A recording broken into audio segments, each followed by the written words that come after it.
Welcome back to Verified Fears, where we dive deep into the experiences that keep people awake at night. I'm your host, and tonight we're exploring the darker side of the graveyard shift. The stories you're about to hear are dramatizations inspired by real accounts shared by night shift workers across the country. Names, locations, and specific details have been changed.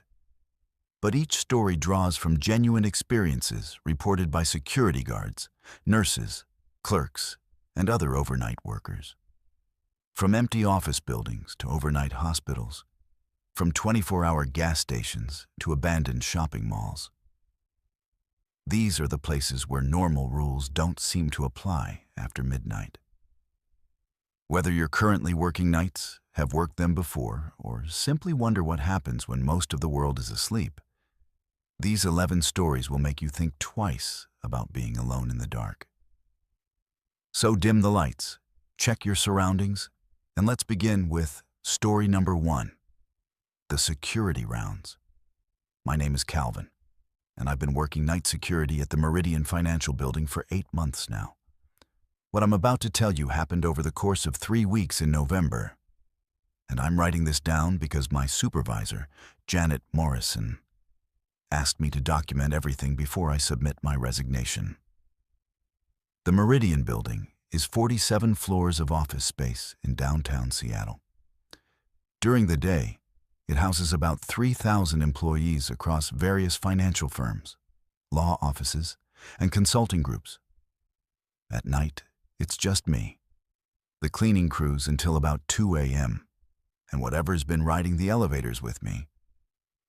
My shift runs from 10 p.m. to 6 a.m., Sunday through Thursday.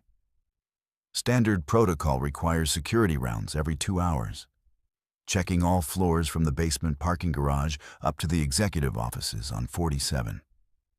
I use the main elevator bank in the central lobby, 3 Otis 2000R elevators that were installed when the building opened in 1998. Elevator B has been my regular choice since I started because it's the most reliable and runs quietest. The first incident happened on November 3rd at 2:17 a.m. I remember the exact time because I always check my watch when I start rounds, and I log everything in my security report. I pressed the button for floor 12. That's where I always start the upward sweep. The elevator doors closed normally, that familiar hydraulic hiss and click. But instead of stopping at 12, the elevator continued past and came to a halt at floor 15. I thought maybe I'd hit the wrong button. Easy mistake when you're 8 months into overnight shifts and running on 3 hours of sleep. But when I checked the floor indicator panel inside the elevator, it clearly showed I had pressed 12. The button was still lit up. The 15 button wasn't pressed at all. But that's where we'd stopped. What made it strange wasn't just the wrong floor. It was the weight sensor. Every elevator in the Meridian Building has a capacity indicator, a small digital readout above the button panel that shows the current load. When I stepped into the elevator alone, it read 185 pounds. Which is about right for me plus my equipment belt. But when the doors opened on 15, it read 370 pounds. I stood there for maybe 30 seconds, staring at that number. The elevator was empty, except for me. I could see my reflection in the polished steel walls, just me, my uniform, my flashlight, and radio. But according to the sensor, someone else had gotten on with me. Someone who weighed about 185 pounds, exactly the same as me. I took the stairs down to 12 and completed my rounds on foot that night. When I got back to the security desk, I made a note in the logbook. Elevator B mechanical issue, possible weight sensor malfunction. I didn't mention the floor discrepancy because I figured I'd just been tired and hit the wrong button. The second incident happened 4 nights later, November 7th, same time, 2:17 a.m. I decided to use elevator A instead. thinking maybe B really did have a mechanical problem. This time I pressed the button for floor 24, where I usually check the law offices. The elevator went up past 24 and stopped at 27. And again, the weight sensor showed 370 pounds. But this time, something else happened. As the elevator was rising, I heard breathing that wasn't mine. Not heavy breathing, just the quiet, steady rhythm of someone standing close by. I held my breath for a few seconds to make sure, and yes, I could still hear it. Someone else was breathing in that elevator with me. When the doors opened on 27, the breathing stopped. The weight sensor dropped back to 185 pounds. I immediately pressed the button to go back down to the lobby, and during that descent, I was alone again. No extra weight, no breathing, nothing unusual. That's when I started paying attention to patterns. Over the next 2 weeks, it happened every single night at exactly 2:17 a.m., regardless of which elevator I used. I would press a button for one floor, end up 3 floors higher, and the weight sensor would show double capacity.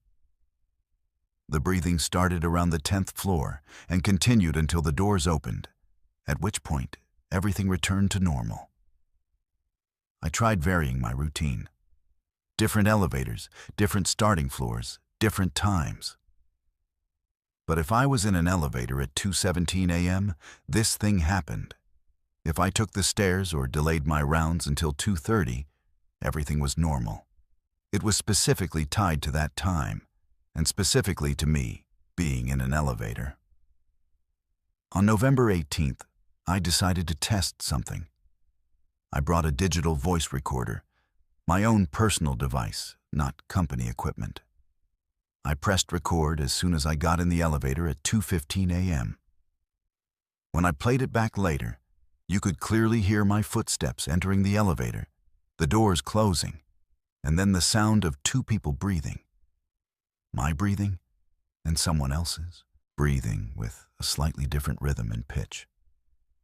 But the strangest thing on that recording was what happened when the elevator reached the wrong floor. You can hear the doors opening, then my voice saying, "Hello? Is someone there?" And then, clear as day, you can hear footsteps. Not my footsteps. I was standing still. Someone else's footsteps, walking out of the elevator. Heavy, deliberate steps. Like dress shoes on a hard floor, I never saw anyone. Not once in 3 weeks did I see another person during these incidents. But every night, someone was getting on that elevator with me at 2:17 a.m., riding up 3 floors past my intended destination and walking away when the doors opened. The final incident was November 21st, my last night working in that building. I had already made up my mind to quit, but I wanted to try one more thing. Instead of pressing a button for a floor below 20, I pressed 47, the top floor. I figured maybe this thing, whatever it was, couldn't make the elevator go higher than the building's maximum. The elevator went past 47. The floor indicator showed 48, then 49, then 50. Floors that don't exist. The weight sensor showed 370 pounds. I could hear the breathing. But now the elevator wasn't stopping. We just kept going up, past floors that weren't there, while the building creaked and settled around us in ways I'd never heard before. At floor 53, I started pressing every button on the panel. Emergency stop, door open, lobby, parking garage, anything to make it stop. Finally, at what the indicator claimed was floor 57, the elevator halted. The doors opened onto darkness. Not an unlit hallway or an empty floor. Pure darkness, like looking into deep water at night. That's when I heard the footsteps again. But this time, they weren't walking away from me. They were walking toward the elevator. Steady, measured steps coming out of that darkness. I pressed the lobby button about 15 times. and mercifully, the doors closed. The descent felt normal. Proper elevator physics, no strange sounds, weight sensor back to 185 pounds. When I reached the lobby, I immediately called Janet Morrison and told her I was finishing my shift early due to a medical emergency. I've never been back to that building. I found out later that the previous night's security guard, a guy named Dennis Park, had quit suddenly in October with no explanation. And before Dennis, there was someone else who lasted only 6 weeks. Janet mentioned that they'd had trouble keeping overnight security staff, but she attributed it to the usual reasons: isolation, odd hours, better opportunities elsewhere. I'm writing this report because I think someone should know what's happening in that building after 2 a.m. Maybe it's some kind of electromagnetic interference with the elevator systems. Maybe it's infrasound or some other phenomenon that can explain the breathing and footsteps. But I can't explain the floors that don't exist, or why it happens at exactly the same time every night, or why the weight sensor registers a second person who isn't there. All I know is that every night at 2:17 a.m., someone gets on that elevator. And they're still riding it up to floors that shouldn't exist, in a building where no one else wants to work the overnight shift. Let's move to our second story. My name is Aitlani, and I'm a registered nurse in the ICU at Providence General Hospital. I've been working the night shift for 4 years now, and I thought I'd seen everything that could happen during those quiet hours between midnight and dawn. What I'm about to share happened over 2 weeks in October, and I'm still not sure if I should have reported it to hospital security or the police. Maybe both. I work 4 12-hour shifts a week, 7 p.m. to 7 a.m., Tuesday through Friday. The ICU is on the 3rd floor of the North Wing, with 24 beds arranged in a horseshoe pattern around the central nursing station. During night shifts, we typically have 3 nurses and 1 charge nurse covering the unit, plus a respiratory therapist and usually 1 doctor doing rounds. It's quiet most nights. Families go home around 9 p.m., visiting hours are over, and unless there's an emergency, it's just us and the patients. The break room is at the end of the hall, past the family consultation rooms and the supply closets. It's nothing fancy. A few tables, some chairs, 2 vending machines, a refrigerator, and a coffee maker that we keep running 24 hours a day. The night shift staff tends to spend our 30-minute breaks in there, catching up on paperwork or just decompressing from whatever crisis we've been managing. On October 8th, I came in for my shift at 7 p.m. and immediately noticed something was off in the break room. My water bottle, which I always leave in the same spot in the refrigerator, 2nd shelf, right side, next to the orange juice that's been there since September, was on the counter next to the coffee maker. Not a big deal. Maybe housekeeping moved it when they cleaned, or another nurse borrowed some space in the fridge. I didn't think much about it. But when I came back from my first break at 11:30 p.m., my sweater was draped over a different chair than where I'd left it. I always sit at the table closest to the window, and I always hang my sweater on the back of the chair to my left. Now it was on the chair across from where I'd been sitting. Again, easily explained. Maybe someone else had used the table and moved it. The night shift is small enough that we all know each other's routines, and we're generally respectful about personal space. The third incident happened during my 3 a.m. break on October 10th. I keep a small notebook where I jot down reminders for the next shift. Patient updates, medication changes, family concerns. I write in blue ink exclusively, always have, because it shows up clearly in hospital lighting and doesn't smudge like pencil. When I opened my notebook that night, there was a note written in black ink that I didn't remember writing. Check on Mr. Morrison in 314. Daughter called worried. The thing was, we didn't have a patient named Morrison. Room 314 had been empty for 3 days since Mrs. Gonzalez was discharged, and I always write my notes at the nursing station, never in the break room. But there it was, in handwriting that looked almost like mine, but not quite. The letters were formed the same way I formed them, but the pressure was different, like someone had been trying to imitate my writing style. I asked the other nurses if anyone had borrowed my notebook or knew about a Morrison family. Linda, who's been working nights longer than anyone, said she'd never heard the name. Marcus, our charge nurse, checked the admission records going back 2 weeks. No Morrison, no calls from worried family members about room 314. That's when I started paying attention to the break room in a different way. Every night, I would arrange my things in a specific pattern. Water bottle in the fridge, sweater on the left chair, notebook closed with my pen laid across the cover.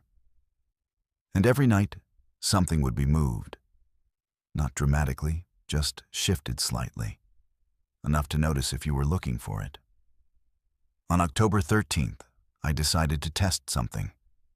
Before my 3 a.m. break, I arranged a small paper cup next to the coffee maker, positioned exactly in the center of a napkin. When I came back 20 minutes later, the cup had been moved 3 inches to the left, but the napkin hadn't been touched. Someone had been in that break room while I was gone. Someone careful enough to move only the cup and not disturb anything else. The escalation started on October 15th. I was sitting in the break room during my 3 a.m. break, catching up on charting, when I heard footsteps in the hallway outside. Slow, deliberate steps, like someone walking carefully to avoid making noise. The thing was, all the other nurses were busy with patients, and I could see the nursing station from where I sat. No one had walked past the break room. The footsteps stopped right outside the door. I could see the shadow of someone's feet under the gap at the bottom of the door, 2 dark shapes blocking the light from the hallway. They stood there for maybe 30 seconds, not moving, like someone was listening or waiting for something. Then the shadows moved away, and I heard the footsteps continue down the hall toward the patient rooms. I immediately got up and looked out into the hallway. Empty. I walked down to the nursing station where Linda was reviewing lab results and Marcus was on the phone with a doctor. I asked if either of them had just walked past the break room. Linda looked at me strangely and said she'd been at the station for the past hour. Marcus covered the phone and shook his head. But the strangest thing was what I found when I went back to finish my break. My notebook was open to a page I hadn't been working on, and there was another note in that, almost my handwriting. Patient in room 318 needs extra blanket. Says he's cold. Room 318 was Mr. Patterson, an elderly man recovering from pneumonia. When I checked on him, he was awake and mentioned that he'd been feeling chilly, but hadn't wanted to bother the nurses for something so minor. This pattern continued for the next week. Every night during my 3 a.m. break, I would hear footsteps that stopped outside the break room, see shadows under the door, and find helpful notes in my notebook written in handwriting that wasn't quite mine. The notes were always accurate. Reminders about patients who needed attention, family members who had called with concerns, medication times that had been moved. Information that would have required access to our computer system and knowledge of the patient's current conditions. On October 19th, I decided I needed to see who was leaving these notes. I set up my phone to record video during my break, positioning it so it would capture anyone who entered the break room. At 3:05 a.m., I left for what I told everyone was a bathroom break. But I actually went to the supply closet across the hall where I could watch the break room door through the crack. At 3:08 a.m., I saw him. A man in hospital scrubs, medium height, dark hair, walking slowly down the hallway toward the break room. He moved like he belonged there, with the quiet confidence of someone who knew the unit's layout. When he reached the break room door, he stopped and looked directly at the supply closet where I was hiding. For just a moment, we made eye contact through that narrow gap, and I felt something cold settle in my chest. He smiled, not a friendly smile, but the kind of smile that says he knows something you don't. Then he pushed open the break room door and went inside. I counted to 10 and followed him, but when I entered the break room, it was empty. My notebook was open to a fresh page, and there was a new note. Thanks for the extra shift coverage. Hope you don't mind the company. I checked my phone recording immediately. The video showed me setting up the phone, leaving the room, and then nothing. No one entered the break room. The door never opened, but you could hear something. Soft sounds like pages turning, a chair creaking, the scratch of a pen on paper. At the end of the recording, just before I came back into frame, you can hear what sounds like someone saying thank you in a voice that's almost a whisper. That night, I talked to Linda about the hospital's history. She's been at Providence General for 15 years, and she knows all the stories. According to her, there used to be a nurse named David Chen who worked nights in the ICU. This was about 6 years ago, before my time. David was known for being incredibly dedicated. He would stay late to help with difficult cases, cover shifts for sick colleagues, and always went above and beyond for his patients. David died in a car accident on his way home from work one morning in October. Linda said he'd been covering a double shift because another nurse had called in sick, and he probably fell asleep at the wheel from exhaustion. The accident happened at 3:47 a.m. on Highway 52, about 10 minutes from the hospital. After David's death, several nurses reported strange incidents during night shifts. Personal items moved in the break room, helpful notes appearing in handwriting that looked familiar, the sound of footsteps in empty hallways. But management attributed it to grief and stress, and eventually the reports stopped. Linda said most people figured it was just their imagination, a way of processing the loss of a colleague who had been so present and helpful during those quiet overnight hours. I worked one more shift after that conversation, on October 21st. During my 3 a.m. break, I sat in the break room and spoke out loud to the empty air. I said that I appreciated the help with patient care, but that his presence was making me uncomfortable, and maybe it was time for him to rest. I left my notebook open to a blank page with a pen beside it.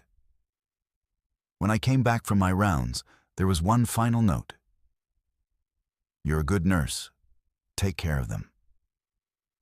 The handwriting was clearer this time, more confident, like someone who was finally ready to say goodbye. I haven't had any incidents since then. No moved items, no mysterious notes, no footsteps in the hallway. The break room feels normal again. Just a quiet space where tired nurses can take a few minutes to recharge before going back to care for their patients. I never reported any of this to hospital administration. What would I say? That a deceased colleague was helping me take better care of patients during night shifts? That someone who died doing exactly what I do every night was still trying to make sure no one was forgotten or neglected during those vulnerable overnight hours? Sometimes I miss finding those helpful notes. David was right. I am a good nurse, and I do take care of them. But during those long, quiet hours when it's just us and the patients, it was comforting to know that someone else was looking out for everyone too. Let's move to our third story. My name is Jake, and I've been working the overnight shift at the Shell station on Route 34 for 3 years now. It's not glamorous work. Mostly truckers, late-night travelers, and people getting off second shift who need cigarettes or energy drinks. But it pays the bills, and after a while, you get to know the regulars. There's Mrs. Patterson, who comes in every Tuesday around 1 a.m. for lottery tickets and diet soda. There's Mike the trucker, who stops by Thursdays for coffee and always asks about my college classes. And then there's him, the man I just call the regular. He started coming in about 6 months after I began working there. So sometime around March 2022, always the same time. 2:45 a.m. on the dot, always the same routine. He walks in, nods at me politely, goes straight to the back coolers and gets a 20-ounce bottle of Coca-Cola Classic. Not Pepsi, not Diet Coke, always the glass bottle Coca-Cola from the specialty section that costs twice as much as the regular stuff. Then he goes to aisle 3 and gets a king-size Snickers bar. Finally, he stops at the magazine rack and picks up whatever issue of Time magazine is current. The total always comes to $8.47 with tax. He always pays with a $10 bill, always tells me to keep the change, and always says, "Have a good night, Jake," before leaving. Never varies. Same items, same total, same polite conversation. The only thing that's changed over 3 years is that I've gotten older, gained some weight, lost some hair, and developed the kind of permanent exhaustion that comes with working nights while taking day classes. But him, he looks exactly the same as the day I first saw him. I mean exactly the same. Same age, maybe mid-30s, same height, same build, same short brown hair with no gray, same navy blue jacket that never looks worn or faded, same polite smile that never seems forced or tired, even at 2:45 in the morning. Even his voice sounds the same, calm, pleasant, like someone who's genuinely having a good night, despite being awake at an hour when most people are deep asleep. For the first 2 years, I didn't think much about it. Some people just age well, and maybe he works nights too, so he's naturally adjusted to being up at that hour. Plus, I see him for maybe 3 minutes every night, always under the harsh fluorescent lights of the gas station. It's not like I'm studying his face in detail or keeping track of whether he's developing wrinkles. But around January of this year, I started paying closer attention. Not because I was suspicious, just because when you see the same person almost every single night for that long, you notice things. The way he always walks the same path through the store, door, coolers, aisle 3, magazine rack, counter. The way he never seems to be in a hurry, but also never lingers or browses. The way he always has exact change ready, like he knows the total before I ring it up. What really got my attention was when I realized he never seemed to actually consume what he was buying. I know that sounds weird. How would I know what a customer does after they leave my store? But think about it. If someone comes into your workplace every single night for 3 years and buys the same food and drink, you start to notice patterns. Mrs. Patterson throws her empty diet soda bottles in our outside trash can when she comes back the next week. Mike brings his refillable coffee mug because he goes through so much coffee. But the regular never showed any signs of being someone who drinks a Coke and eats a Snickers bar every single night. No caffeine jitters, no sugar crash, no weight gain, no tooth problems, nothing. He looked and acted exactly the same, whether it was his first visit or his 1,000th. More importantly, he never acknowledged our previous interactions. Every night, he treated me like we were meeting for the first time. Polite, pleasant, but with no recognition that we'd had this exact same transaction hundreds of times before. In February, I decided to test something. When he came in on February 15th, I said, "Hey, how's it going?" Same as always, like I would with any regular customer.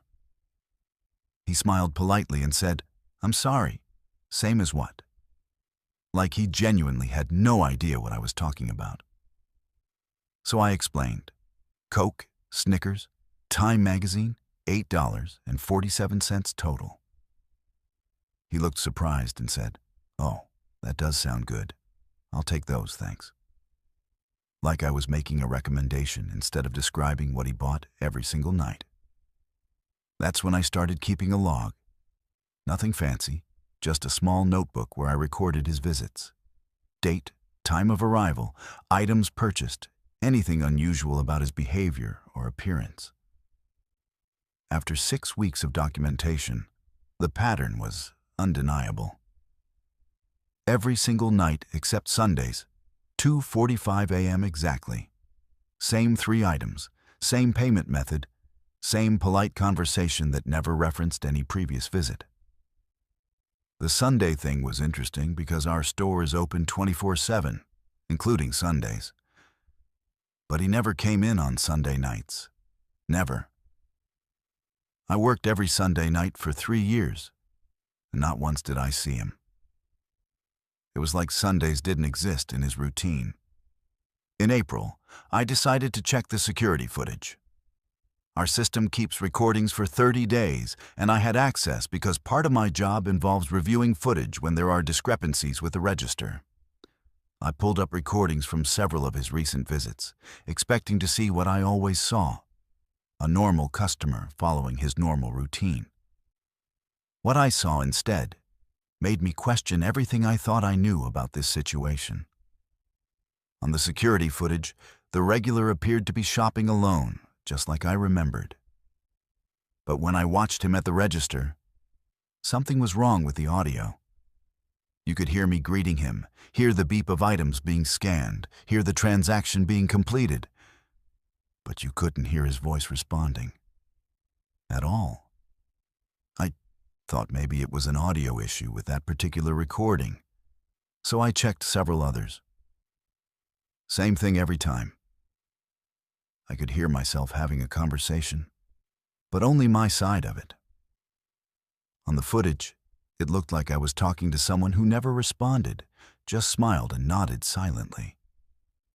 But I clearly remembered him speaking to me during those transactions. Even stranger was what happened when I watched him select his items. The cameras showed him walking to the coolers, reaching for something, and then walking away.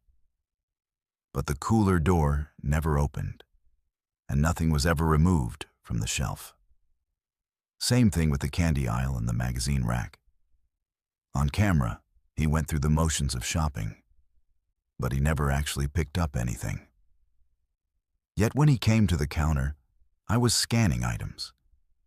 The register recordings showed transactions for Coca-Cola, Snickers bars, and magazines. The inventory system showed these items being sold. The money was in the register drawer. But the security footage showed a man going through shopping motions without actually shopping, having a conversation without actually speaking. I spent hours going through old footage, checking recordings from his very first visits back in 2022. Same thing every time. A man who appeared to be shopping but wasn't. Having conversations that only I seemed to be participating in. Buying items that he never actually picked up from the shelves. But here's the thing that really shook me. When I checked our inventory reports for those specific items, the glass bottle Coca-Cola Classic, king-size Snickers bars, and Time magazines, the numbers didn't add up.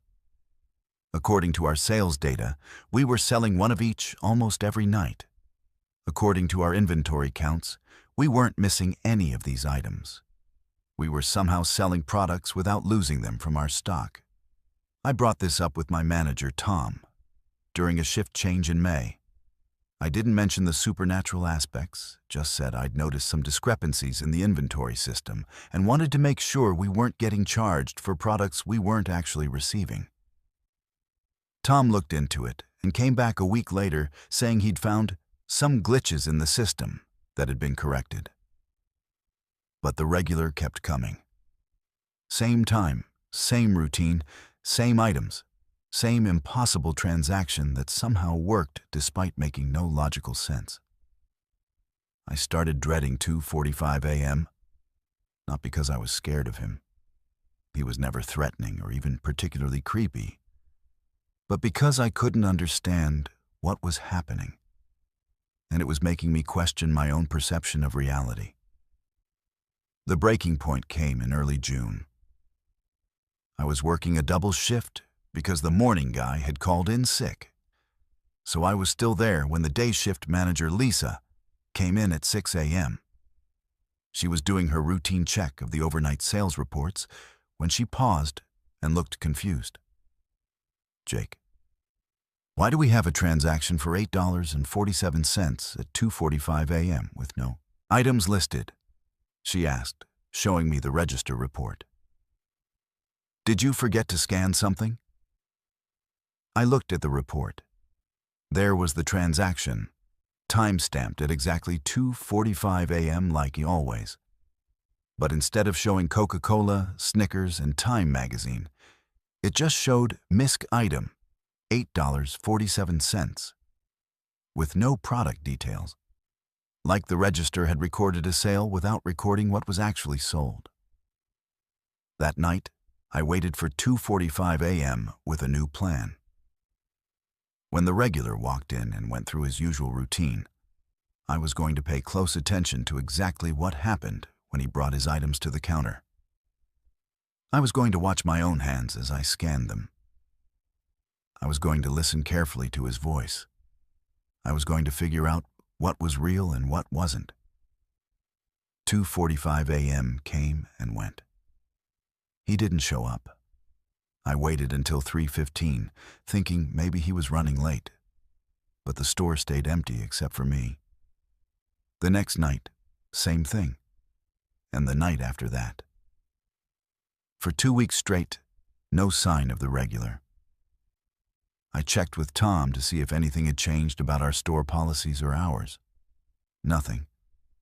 I reviewed the security footage to make sure I hadn't somehow missed him. Nothing. It was like he had just stopped existing.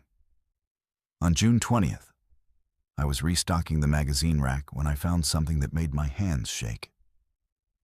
Wedged behind the current issues was an old copy of Time magazine from March 2019, 3 years before the regular started coming to our store. The cover was about some political scandal I barely remembered, and the pages were yellowed like it had been sitting there for years. But attached to it with a paperclip was a receipt from our store, dated March 15th, 2019, for $8.47. Same total he always paid, but 3 years before I'd ever seen him. The receipt was signed at the bottom in handwriting I didn't recognize. "Thanks for everything, Jake. Take care of yourself." I never saw the regular again after that.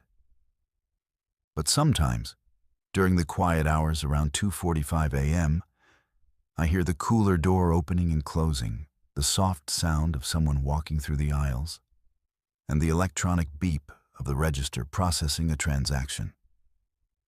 When I check in the morning, there's always $8.47 in cash that wasn't there the night before, sitting next to the register with no corresponding transaction record. I've stopped trying to figure it out. Some things don't have explanations that make sense, especially during those hours when the rest of the world is sleeping and the rules seem different. All I know is that for 3 years, someone needed to buy a Coke, a Snickers bar, and a magazine at 2:45 a.m. And somehow, I was part of helping that happen. Maybe that's enough. Let's move to our fourth story. My name is Tom Brennan, and I've worked in hospital maintenance for 12 years, the last 5 at St. Mary's Regional Medical Center here in Portland. I'm writing this down because my supervisor, Dave McKinnon, says I need to document everything that's been happening on the night shift before he can approve my transfer to day maintenance. I don't blame him for wanting it in writing. If someone told me this story, I'm not sure I'd believe it either. St. Mary's is a 7-story building that opened in 1962, with 3 basement levels that most people don't know exist. The main basement, level B1, is where we keep the laundry facilities, main electrical, and bulk storage. Level B2 houses the old boiler system that was replaced in the 90s but never removed, plus additional storage and some offices that haven't been used in years. Level B-3 is where things get complicated.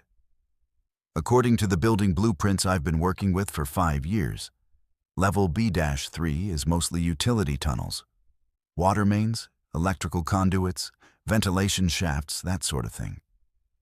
It's supposed to be a narrow space, maybe 6 feet high in most places, running underneath the foundation to connect the building's major systems.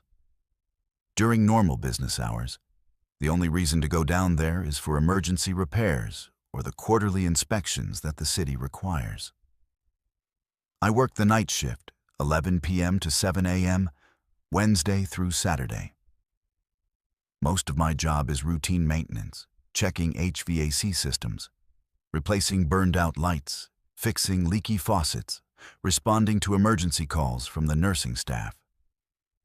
The night shift is usually quiet, which is why they only schedule one maintenance worker instead of the full crew that works days. The first strange thing happened on March 8th, around 1:30 a.m. I got a work order that had been slipped under my office door while I was doing rounds on the 4th floor. The order was written on our standard maintenance request form, but the handwriting wasn't familiar. It said, Room B347, replace fluorescent fixture, reports of flickering causing patient discomfort. The request was signed by someone called Dr. E. Morrison, but I'd never heard that name before. And I know most of the staff doctors at St. Mary's. What bothered me wasn't just the unfamiliar doctor's name.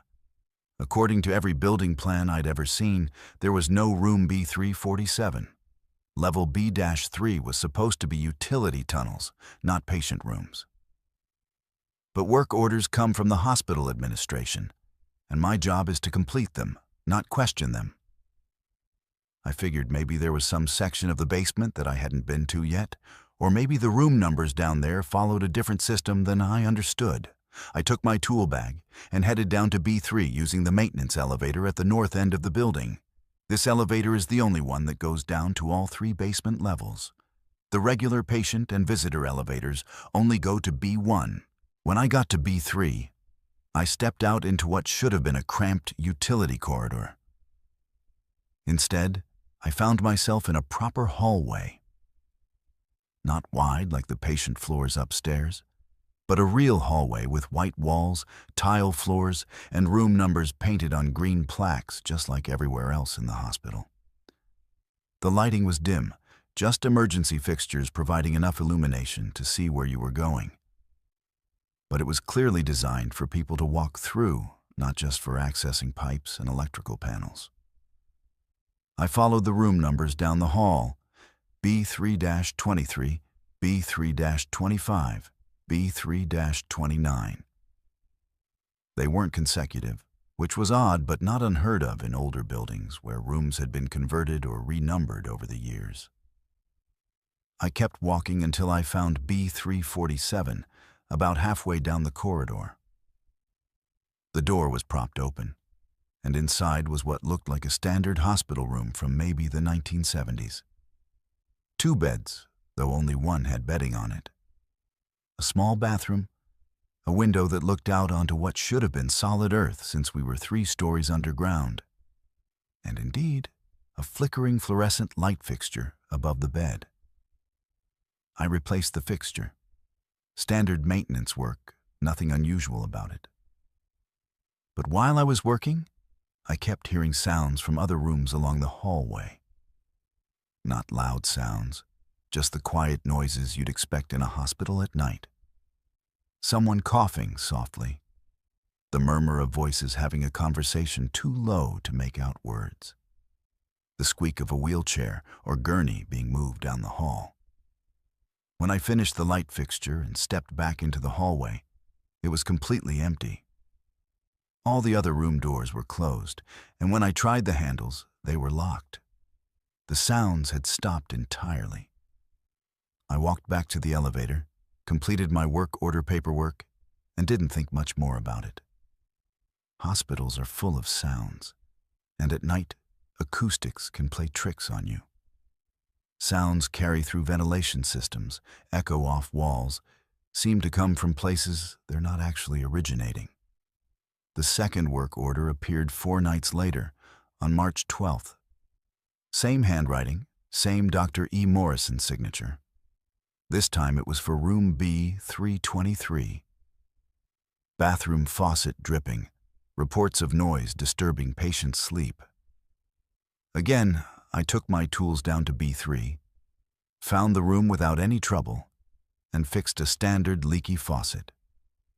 And again, while I was working, I heard those soft hospital sounds coming from other rooms. But this time, I decided to investigate. After I finished the faucet repair, I walked quietly down the hallway and listened at each door. Behind the door of B3-29, I could clearly hear someone breathing, the slow, steady rhythm of someone in deep sleep. Behind B331, there was the soft beeping of what sounded like a heart monitor. Behind B3-35, I heard pages turning, like someone reading a book or magazine. I tried the door handles again. Still locked. I knocked softly on B3-29, where I'd heard the breathing.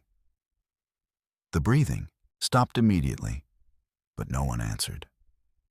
After about 30 seconds, the breathing resumed.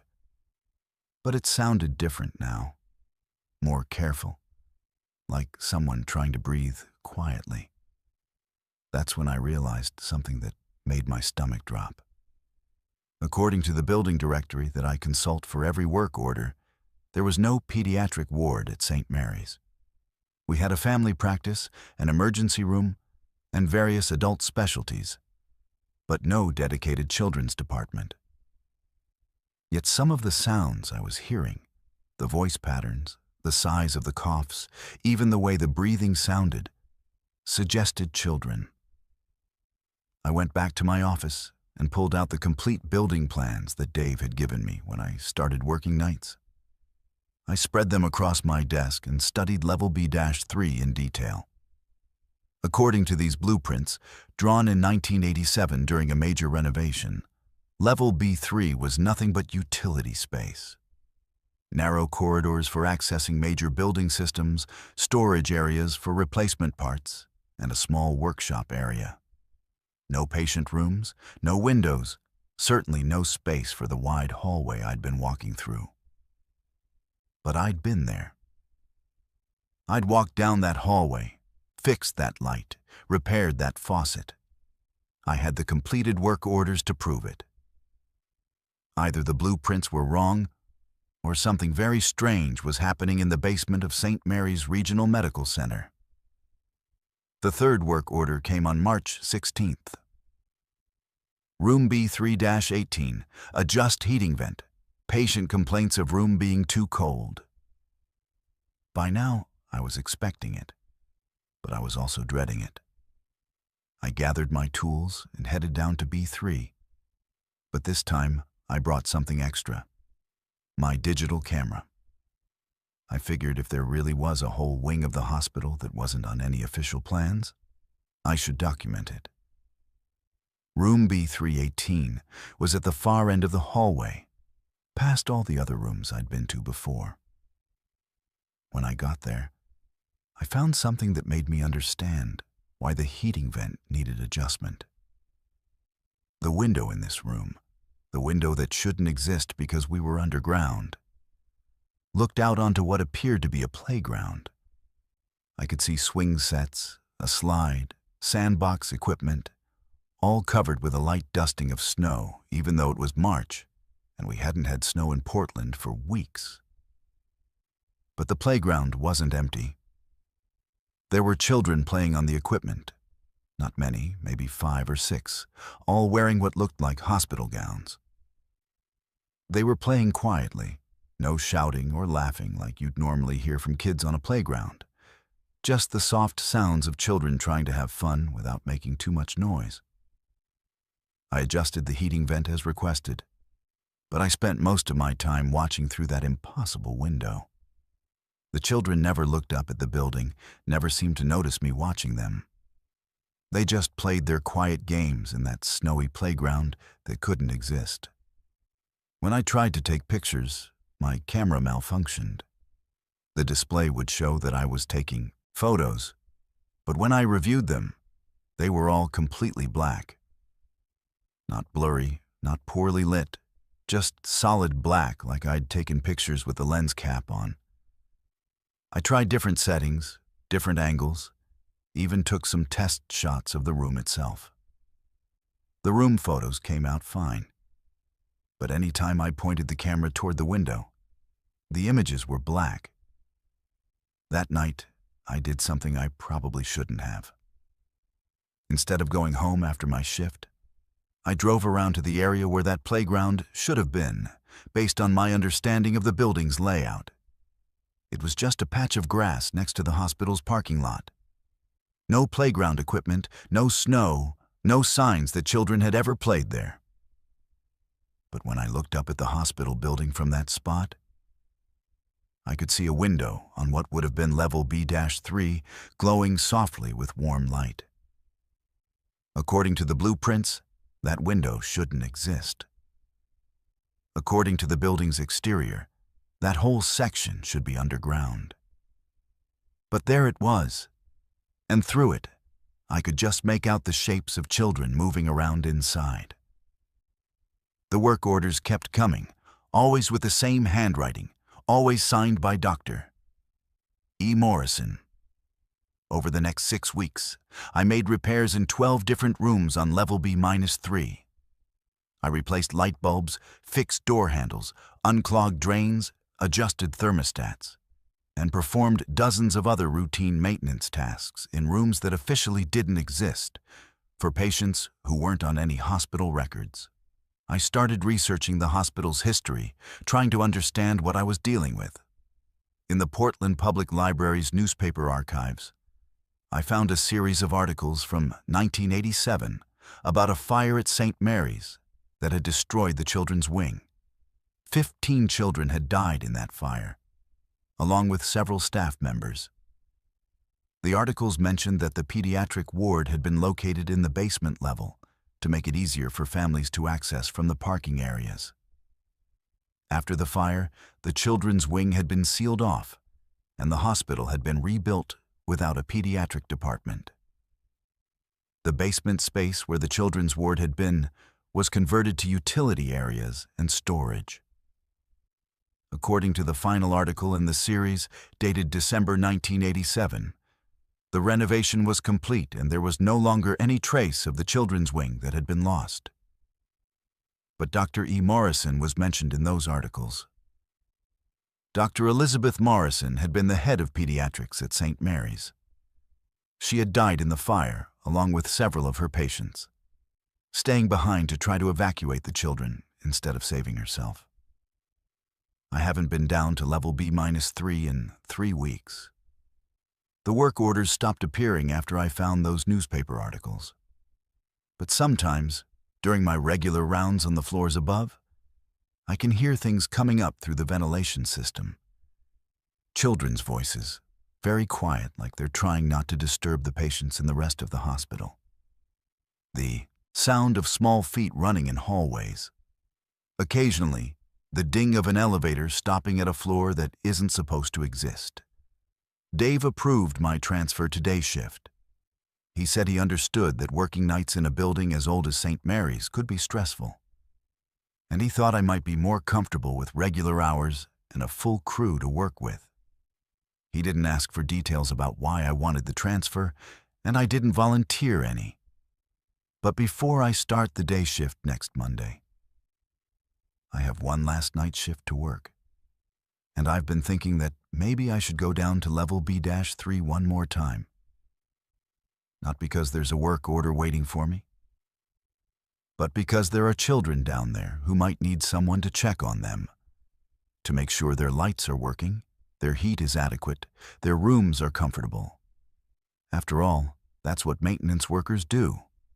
We fix things that are broken, we maintain things that need care, and we make sure that everyone in the building, everyone, is safe and comfortable, even if they're not supposed to be there anymore. Let's move to our fifth story. My name is Angela Torres, and I've been working as an overnight dispatcher for Reliable City Cab for 6 years.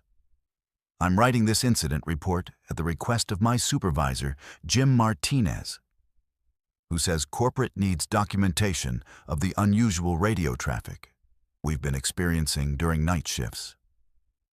I'm not sure how to explain what's been happening, but I'll try to be as accurate as possible about the facts. Reliable City Cab operates 24 hours a day with a fleet of 43 vehicles.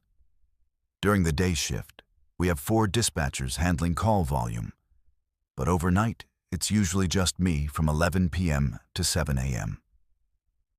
The night shift is typically quieter, mostly airport runs, bar pickups, and early morning medical appointments. Our dispatch system is pretty standard.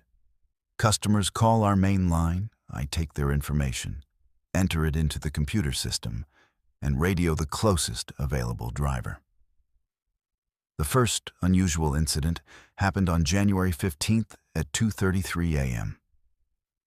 I received a call from a woman requesting pickup at 1247 Elm Street for transport to the Greyhound station downtown.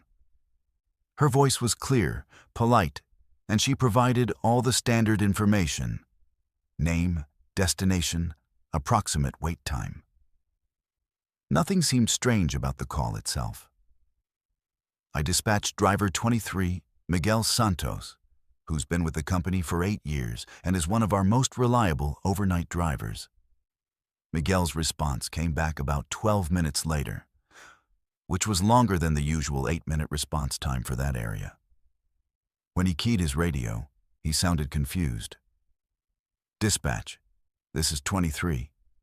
I'm at the Elm Street location, but there's no 1247. The address goes from 1243 to 1251, but there's just an empty lot between them. No building, no passenger waiting. Should I wait or return to service?" I double-checked my dispatch log. The customer, who had given her name as Dorothy Mitchell, had clearly stated 1247 Elm Street. I radioed Miguel to wait 5 more minutes in case there was confusion about the exact location, then returned to service if no one appeared. He confirmed and went back available. What bothered me wasn't just the address confusion that happens sometimes with new construction or address changes. What bothered me was that when I tried to call back the number Dorothy Mitchell had given me, it was disconnected. Not a busy signal, not voicemail, but the automated message saying the number was no longer in service. The second incident was on January 22nd at 1:47 a.m. This time it was a man calling for pickup at 892 Pine Avenue to go to the train station. Same scenario. Driver 31, Carlos Reyes, reported that the address didn't exist. The building numbers on Pine Avenue went from 888 to 896, with what Carlos described as an old foundation and some broken concrete, where 892 should have been. But Carlos added something that Miguel hadn't mentioned. "Dispatch, there's something weird here. I can see tire tracks in the dirt, where this address should be, like a car was parked here recently. And there's a $20 bill on the ground next to where the curb would be if there was a curb. Should I take it to Lost and Found?" I told Carlos to leave the money where it was and return to service. When I tried calling back the customer, same thing. Disconnected number. I started keeping a separate log of these unusual calls, noting the time, the caller's name, the non-existent address, and the driver's report. By February, it was happening 2 or 3 times a week, always between 1 a.m. and 4 a.m. Always addresses that didn't exist, in locations where drivers reported seeing signs that someone had been there recently. Money on the ground, cigarette butts, sometimes even luggage or personal items left behind. And always phone numbers that were disconnected when I tried to call back. The breakthrough came on February 8th when I received a call for pickup at 567 Oak Street. The address sounded familiar, so I checked my unusual incidents log. I'd never dispatched to 567 Oak Street before, but something about it nagged at me. After I sent driver 19, Lisa Chen, to check it out, I decided to do some research. I pulled up the city's online property records and searched for 567 Oak Street. According to the database, that address had been demolished in 1998 to make way for a small park. The building that had stood there was a boarding house that had operated from 1952 to 1997. I cross-referenced this information with the other addresses I'd been logging and found that every single one had been demolished years ago. 1247 Elm Street had been an apartment building demolished in 2003. 892 Pine Avenue had been a small hotel demolished in 2001. 423 Cedar Drive had been a rooming house demolished in 2003-1999. All of them had been low-income housing or temporary accommodations, the kind of places where people stayed when they were between permanent homes or couldn't afford better housing. Lisa's radio call came in 25 minutes later, much longer than usual. When she keyed up, she sounded shaken. "Dispatch, this is 19. I need to report something strange. I'm at the Oak Street location, and you're right. There's no building here. But I think I know who called for the pickup." Lisa explained that she'd been sitting in her cab, getting ready to radio back that the address didn't exist, when she saw an elderly man walking toward her car from the park area. He was carrying a small suitcase and wearing clothes that looked old-fashioned, a wool coat and hat that seemed like something from decades ago. She assumed this was her passenger and got out to help him with his luggage. He was really polite, Lisa reported. Said his name was Frank Morrison and he needed to get to the Greyhound station. Told me he'd been staying at 567 Oak Street and his landlady had called a cab for him. I didn't have the heart to tell him the building wasn't there, so I just said okay and opened the back door for him. Lisa drove toward downtown, making small talk with her passenger. Frank told her he was taking the bus to visit his sister in Denver, that he hadn't seen her in years and was looking forward to the trip. He seemed like a perfectly normal elderly man, maybe a little confused about directions, but otherwise alert and friendly.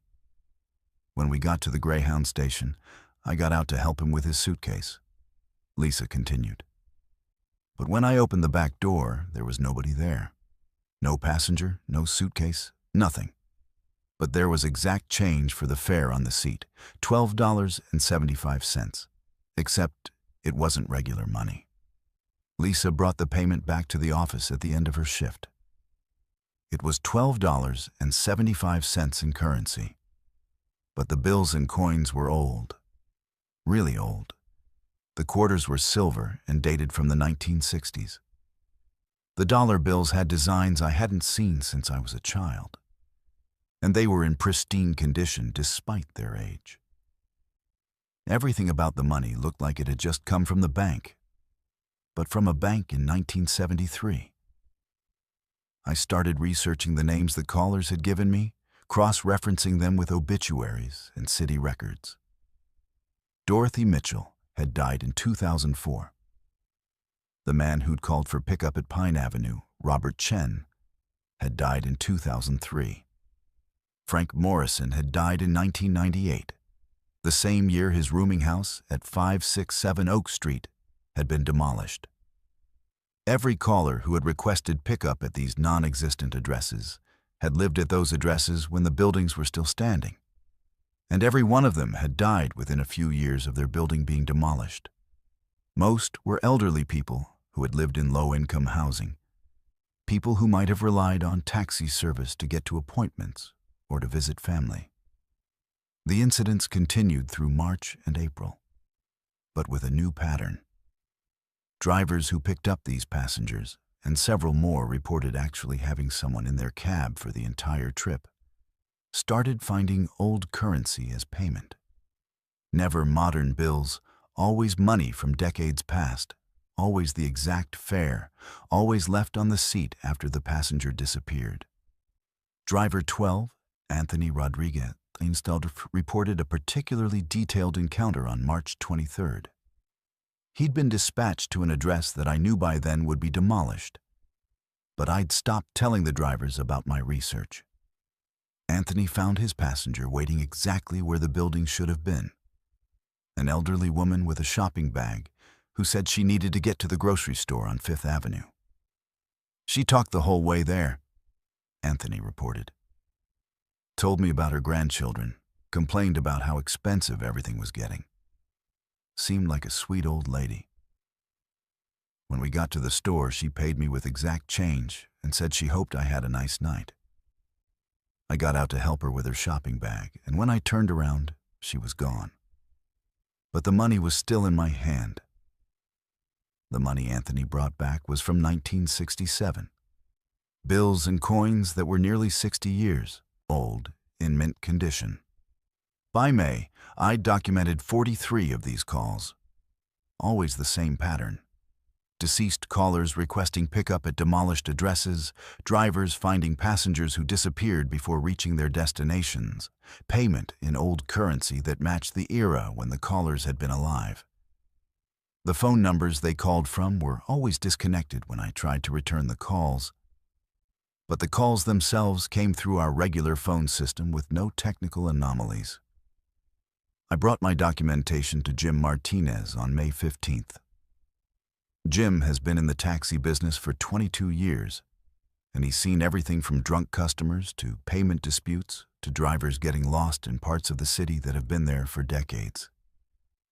But he'd never seen anything like my incident reports. Jim decided to test the phenomenon. On May 18th, when I received a call for pickup at another demolished address, 788 Maple Street, requesting transport to the medical center, Jim rode along with driver 27, Patricia Williams. According to both their reports, they found a middle-aged man waiting where the address should have been, carrying what looked like medical files and walking with a cane.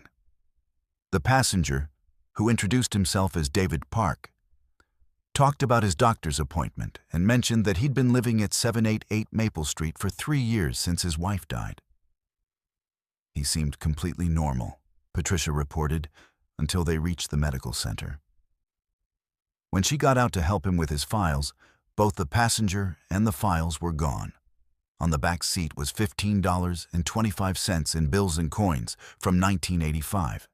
Jim's theory is that we're dealing with some kind of electromagnetic phenomenon that's causing our phone system to receive calls from the past, somehow recording and playing back conversations from decades ago when these people were alive and actually calling for taxi service. He thinks the old money might be connected to the same phenomenon, possibly materialized from the same time period as the calls. My theory is simpler and probably harder for corporate to accept in an incident report. I think these people died without ever making it to where they were trying to go, and they're still trying to get there. The boarding house residents, the apartment dwellers, the people who lived in temporary housing and relied on taxi service because they didn't have their own cars. Maybe when they died, part of them kept trying to make that trip to visit family or get to a medical appointment or catch a bus to somewhere better. The calls have tapered off in the past few weeks, but they haven't stopped entirely. I still get 1 or 2 a week, always with the same pattern. I've stopped trying to call the numbers back, and I've stopped telling drivers that the addresses don't exist. If someone needs a ride, even someone who died years ago, I figure that's what we're here for. The old currency we've collected over the past 5 months is worth more than face value to coin collectors, according to Jim's research. He suggested we use the extra money to establish a small fund for drivers who have these unusual fares, a kind of bonus for being willing to provide service even when the circumstances are strange. I think that's appropriate. After all, Good customer service shouldn't end just because the customer is no longer technically alive. And if people who died without making it to their destinations are still trying to get there, the least we can do is make sure they have a safe, reliable way to travel, even if they're paying with money from 40 years ago. Let's move to our sixth story. My name is Blair, and I work overnight inventory at Megamart, one of those cavernous big box stores that sells everything from frozen pizza to lawn tractors. My shift runs 10 p.m. to 6 a.m. 4 nights a week, and until last September, I thought I understood retail. Freight arrives, scanners count it, customers buy it, the numbers reconcile. The world keeps turning. What happened over 3 weeks last fall convinced me that the simple arithmetic of inventory can hide something far stranger than shrinkage or software glitches. The overnight crew is small. 6 scanners plus our supervisor, Maria Santos. We break into pairs and fan out. Groceries, electronics, clothing, household, automotive, pharmacy. I've partnered with Kevin Walsh for 2 years. He knows every end cap reset and every blind corner the floor managers never notice. Each of us carries a Zebra TC57 handheld that links wirelessly to the store's inventory system. You scan the UPC, the device pings the database, and you confirm the on-hand count the computer expects. If the shelf says 12 boxes of Tide and the system claims 15, you hunt for the strays. Most nights, the biggest mystery is whether somebody stashed a 6-pack behind the paper towels. The first oddity landed on September 5th at 2:14 in aisle 23. Small kitchen appliances. The system insisted we owned 47 Hamilton Beach 12-cup coffee makers, model HB450. Kevin and I counted 23 on the shelf. Missing units mean a manual recount and a trip to the back stock cages. Kevin went searching while I scanned other SKUs. 10 minutes later, he radioed me, sounding hesitant. "Blair, I found the coffee makers, but you need to see this." He led me to the old seasonal bay, an unused pocket of the stockroom collecting stray pallets since summer. 24 coffee maker boxes sat there in a perfect cube, dusty as if they'd been abandoned for months. But the freight manifest showed the HB450 shipment delivered only 3 days earlier. Stranger still, these boxes were labeled HB451. Same brand graphics, same barcode location, but the model number was off by 1 digit. We slit 2 cartons. Inside, the brewer looked almost identical, yet subtly different. White housing instead of black, a mechanical dial in place of the digital clock, a stainless carafe rather than glass. Maria met us on the floor. She'd never seen an HB451 in 8 years of night management. Our vendor portal listed no such model. Hamilton Beach's catalog skipped from HB450 to HB452. A thermal carafe unit released the previous year.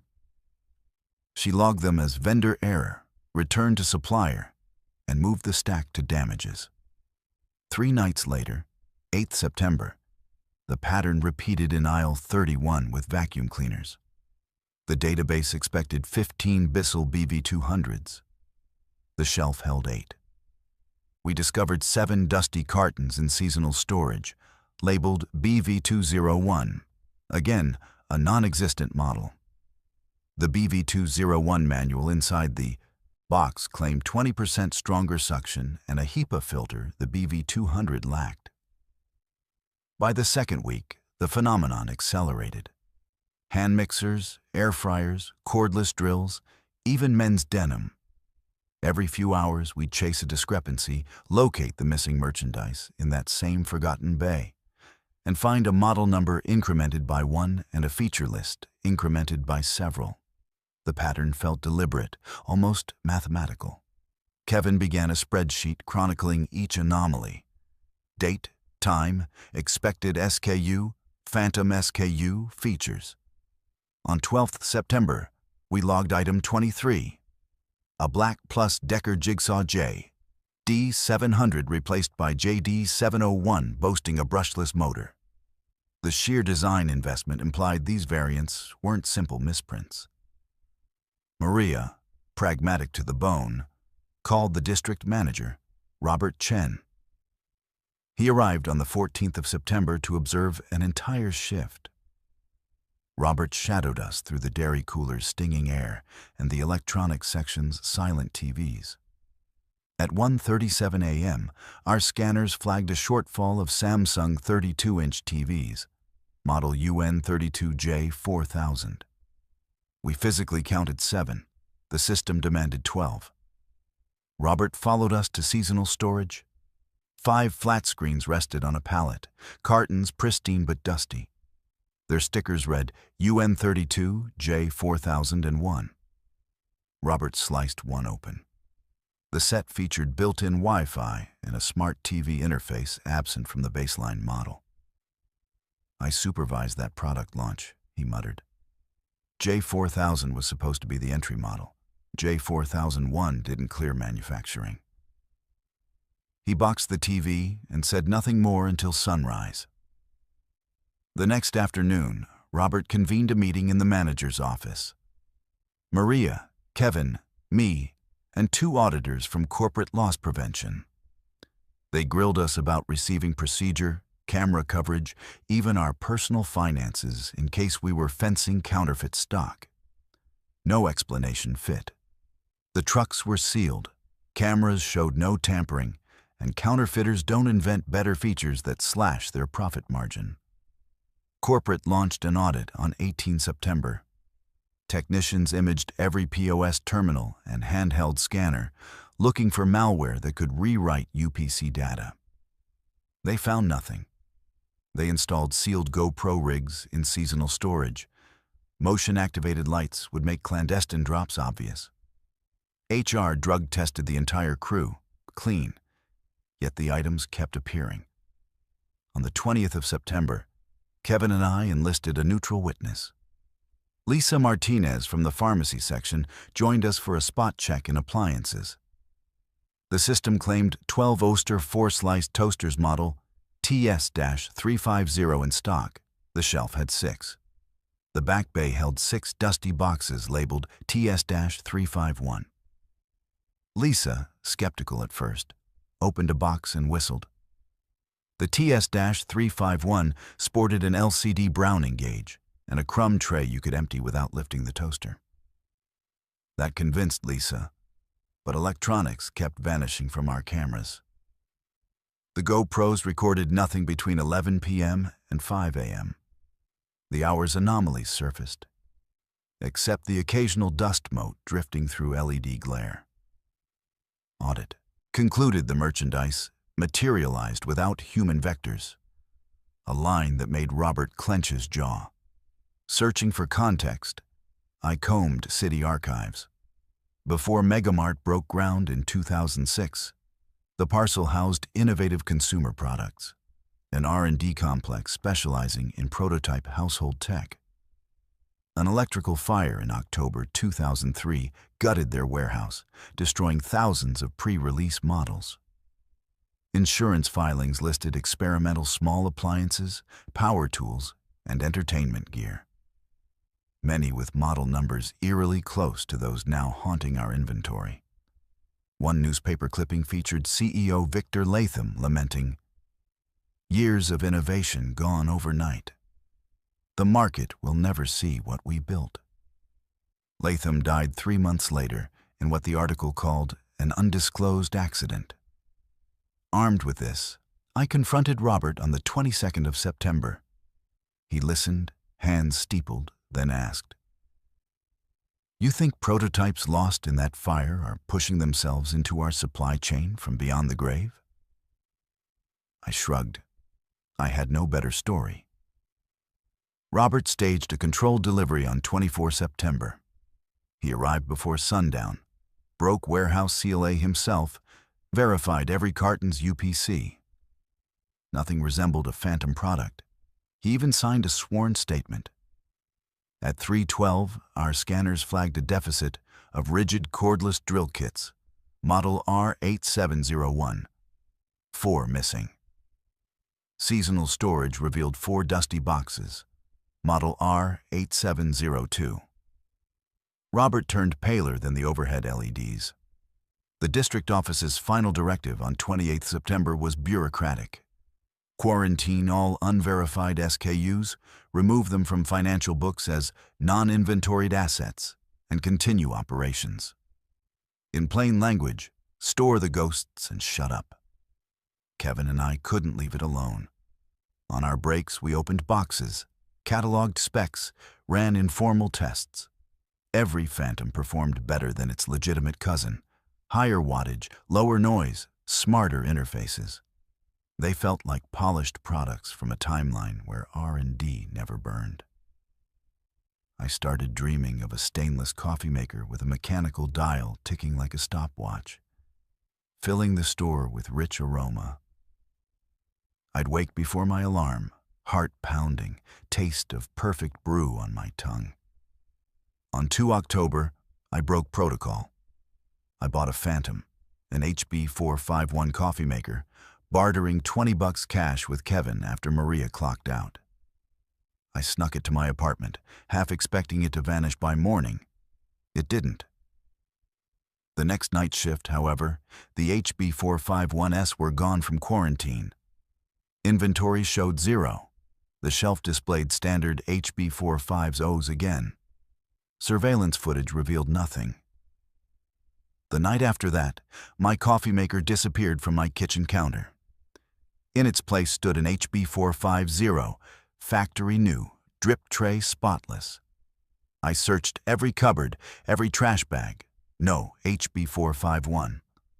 Only my phone's gallery retained proof. A single photo I'd snapped of the analog timer. By dawn, even that image had corrupted into digital static. I haven't told corporate about the swap. The yet item never existed in their system. But each morning, the 451 leaves an afterimage in my nose. The bold scent of coffee brewed at exactly the right temperature. A perfection the 450 can't achieve. Kevin reports similar experiences. He took home a BV201 filter canister. Next day, it was a BV200. Lisa swears her UN32J 4001 smart TV devolved overnight, losing its Wi-Fi menu. It seems the sanctioned universe corrects these anomalies once they cross the sliding doors. Maria, ever practical, has fenced off seasonal storage with yellow caution tape. Hazardous inventory. Do not enter without management. Yet the tape droops every few days, its adhesive failing in the cold breeze no one feels. Behind it, boxes rearrange themselves into neat rows by product type, as though awaiting a grand reveal. Robert's latest memo directs us to log phantom counts weekly for insurance reconciliation. He never explains what insurer covers spectral assets. Sometimes, about 4 a.m., when fluorescent buzz lulls the store into static hush, I imagine unseen engineers roaming the aisles, specters of ICP's development team, still refining prototypes, still chasing a launch that history denied them. They deposit perfected goods, hoping some night crew clerk will notice excellence and shepherd it to daylight shelves. When we quarantine their work, maybe they retrieve it, disappointed, and try again with something subtler. I no longer fear the anomalies. If anything, I respect their craft. Companies chase incremental improvements. These phantoms deliver leaps. A toaster that gauges browning by moisture sensors. A drill whose battery lasts twice as long. A coffee maker that remembers the ratio you like. They arrive dusty, smelling faintly of smoke, as though pulled from a warehouse fire moments before final destruction. A week ago, I found an envelope taped inside my locker, unmarked, containing a single Polaroid. It shows a sleek Megamart sales floor gleaming under softer lights, every end cap displaying the phantom models. Customers smile, test devices, fill carts. The timestamp reads November 14th, 2003, 2:11 a.m., the night before ICP's fire. The back of the photo bears one handwritten line. Products belong with people. I keep the Polaroid tucked behind my ID badge. Maybe someday the world will catch up to whatever pipeline bridges 2003 and now, and those products will belong again. Until then, Kevin scans, I count, Maria files, and seasonal storage breathes like a hidden lung, exhaling invention that can't bear to die. If you ever shop Megamart at dawn and spot a box that looks a shade too old, model number off by 1, consider taking it home. But don't be surprised if it changes into the ordinary overnight. Perfection isn't ready for daylight yet. It's waiting in the dark, with the night crew and with me. Blair, the inventory clerk who now believes that lost ideas never really leave the shelves. Let's move to our 7th story. My name is Kevin Hollis, the lone night shift technician at Parkside Print and Copy, a 24-hour shop wedged between the campus bar scene and the downtown bail bond offices. Most customers are frantic students racing deadlines, lawyers chasing filings, or bleary entrepreneurs tweaking business cards at 2 a.m. My shift, 10 a.m. p.m. to 6 a.m., used to be quiet enough for podcasts and Sudoku. Then the flyers started. The first appeared on the 3rd of April at 12:42 a.m. I was calibrating the big Xerox Versant 3100 when the smaller networked HP Printer 04, never busy at that hour, spooled a job without a ticket in the queue. 7 crisp sheets slid into the catch tray. Each page showed the same black and white missing person flyer. Grainy head and shoulders photo of a teenage girl. Name Emily Rose Townsend. Last seen 17th June 1994. Contact number with a defunct 555 exchange. A faded county sheriff badge watermarked the bottom corner. Rogue print jobs happen. Drivers miss route, clients hit the wrong store ID. I logged the waste under network error, shredded the flyers, and reset the spooler. 33 minutes later, the HP word again. Same flyer, 7 more copies. The job ticket field, which should list the originating workstation's IP, was blank. At 2:15 a.m., I phoned Mike, our on-call IT contractor. He remoted in, killed every queue, and purged the cache. 5 minutes after he disconnected, Printer 04 warmed up a 3rd time. I stood over it, watching each sheet emerge. No job visible on the server, no workstation lit, just that quiet, rhythmic thunk. 7 copies. Perfect registration. I kept one for evidence, slid the rest through the shredder again, and unplugged Printer 04 for the night. Next evening, 4th April, I arrived to find the HP powered off. But 84 identical flyers lay neatly stacked on its output tray, time-stamped throughout the previous day when the morning staff had been working. They assumed I'd queued them from an outside order. I confirmed no cash register entries, no customer flash drive files, no email attachments. The machine had been offline, yet it printed. I dug into local archives. Emily Townsend vanished after a Friday night football game in '94. Case went cold in '97. Her parents distributed thousands of flyers that summer, most printed at, yes, Parkside Print and Copy. Same address, different owners back then. Old newspaper photos show volunteers collating stacks beside a hulking HP LaserJet, predecessor to the unit now haunting my shift. On the 8th of April, at exactly 3:03 a.m., the flyers changed. Same header, missing, but a new photo. Bearded man, mid-30s, named Jacob Allen Pruitt, disappeared 12 August 1998. Same obsolete phone number. 7 copies, no ticket. I kept them. From that night forward, Printer 04 produced a new flyer every 3rd shift, always at 3:03 a.m., always 7 copies. Always unsolved disappearances from the mid-90s to early 2000s. Victims whose original notice, I verified through microfilm, had been printed in our shop. The database on our POS still contained those primitive Quark Express files, archived on zip disks shoved in a back closet. I tried experiments. Unplugging the data cable only made the HP cache the prints until reconnection. Swapping the network card forced a 24-hour lull. After that, the flyers resumed. When I physically removed the toner cartridge, the machine cycled blank pages, 7 sheets every time, as though imprinting images I couldn't see. Management told me to stop wasting supplies.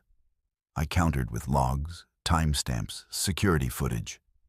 Camera shows me across the room counting envelopes while the printer spits copies, its control panel dark, no job ID blinking. They suggested a publicity stunt.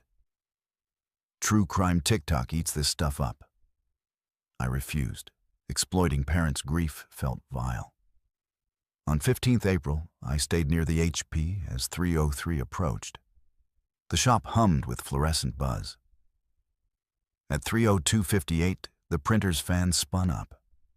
Display remained blank, yet internal LEDs glowed a dull amber. Paper feed engaged. 7 sheets slid out one by one. This time the flyer showed 2 faces side by side. Emily Townsend and Jacob Pruitt. Bold caption, "Still missing."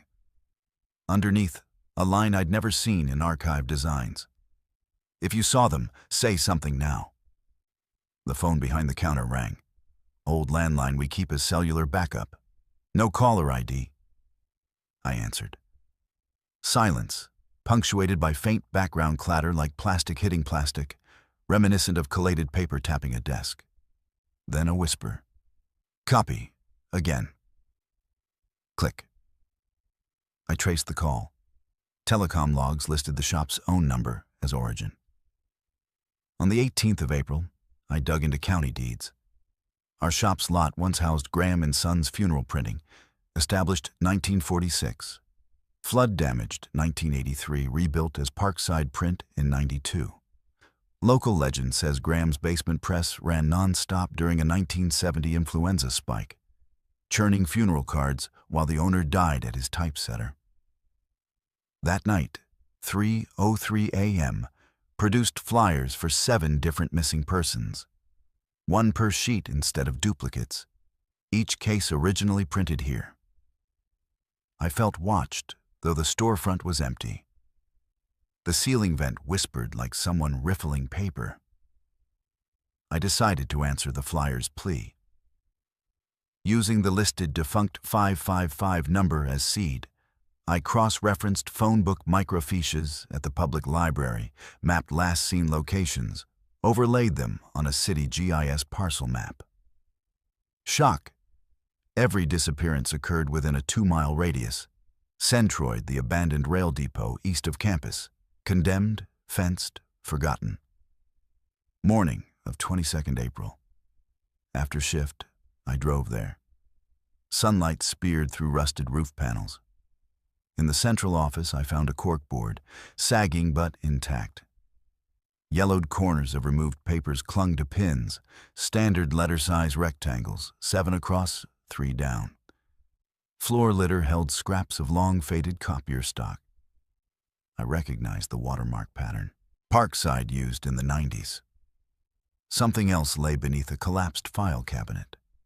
A banker's box labeled Unclaimed Print Jobs, 1994 to 2002. Inside, hundreds of pristine flyers, each bundled in 7s with rubber bands, names matching the printer's recent nocturnal output. Jobs paid in cash, pickup slips unsigned. I photographed everything and turned it over to Detective Hall at Missing Persons. He listened, skeptical, until I produced the fresh flyers still smelling of toner. Forensics dated the paper as modern stock, impossible for cases decades old. Hall sealed Printer 04 as potential evidence. The HP hasn't printed since police hauled it away. But at 3:03 a.m., the Xerox now wakes itself, warms fusers, and flashes a supply low warning even when full.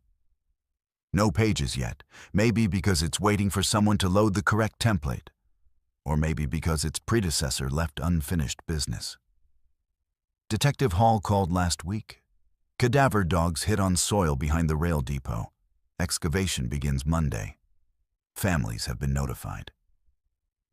The department asked me to alert them if any new flyers appear. I still work nights. At 2:55 a.m., I mute my podcasts, listen to the store's breathing, the settle of joists, the tick of the exit sign ballast. And I wonder whose face the machines will beg us to remember next, and whether, this time, we'll listen before the ink dries. Let's move to our 8th story. My name is Lisa Karim, and for the past 5 years, I've worked the overnight shift at Northview Animal Emergency, a 24-hour veterinary clinic on the edge of Columbus. My badge says, Licensed Veterinary Technician. But any night shift tech will tell you the job description also includes janitor, grief counselor, and short-order cook for panicked owners who haven't eaten since their dog started seizing. The clinic sits in a converted bank. Lobby turned waiting room. Teller counters walled into exam bays, vault repurposed as the pharmacy. Fluorescent tubes hum overhead, and at 3 in the morning, the only light on the strip mall comes from our sign. Blue paw print flickering like a bad neon beer logo.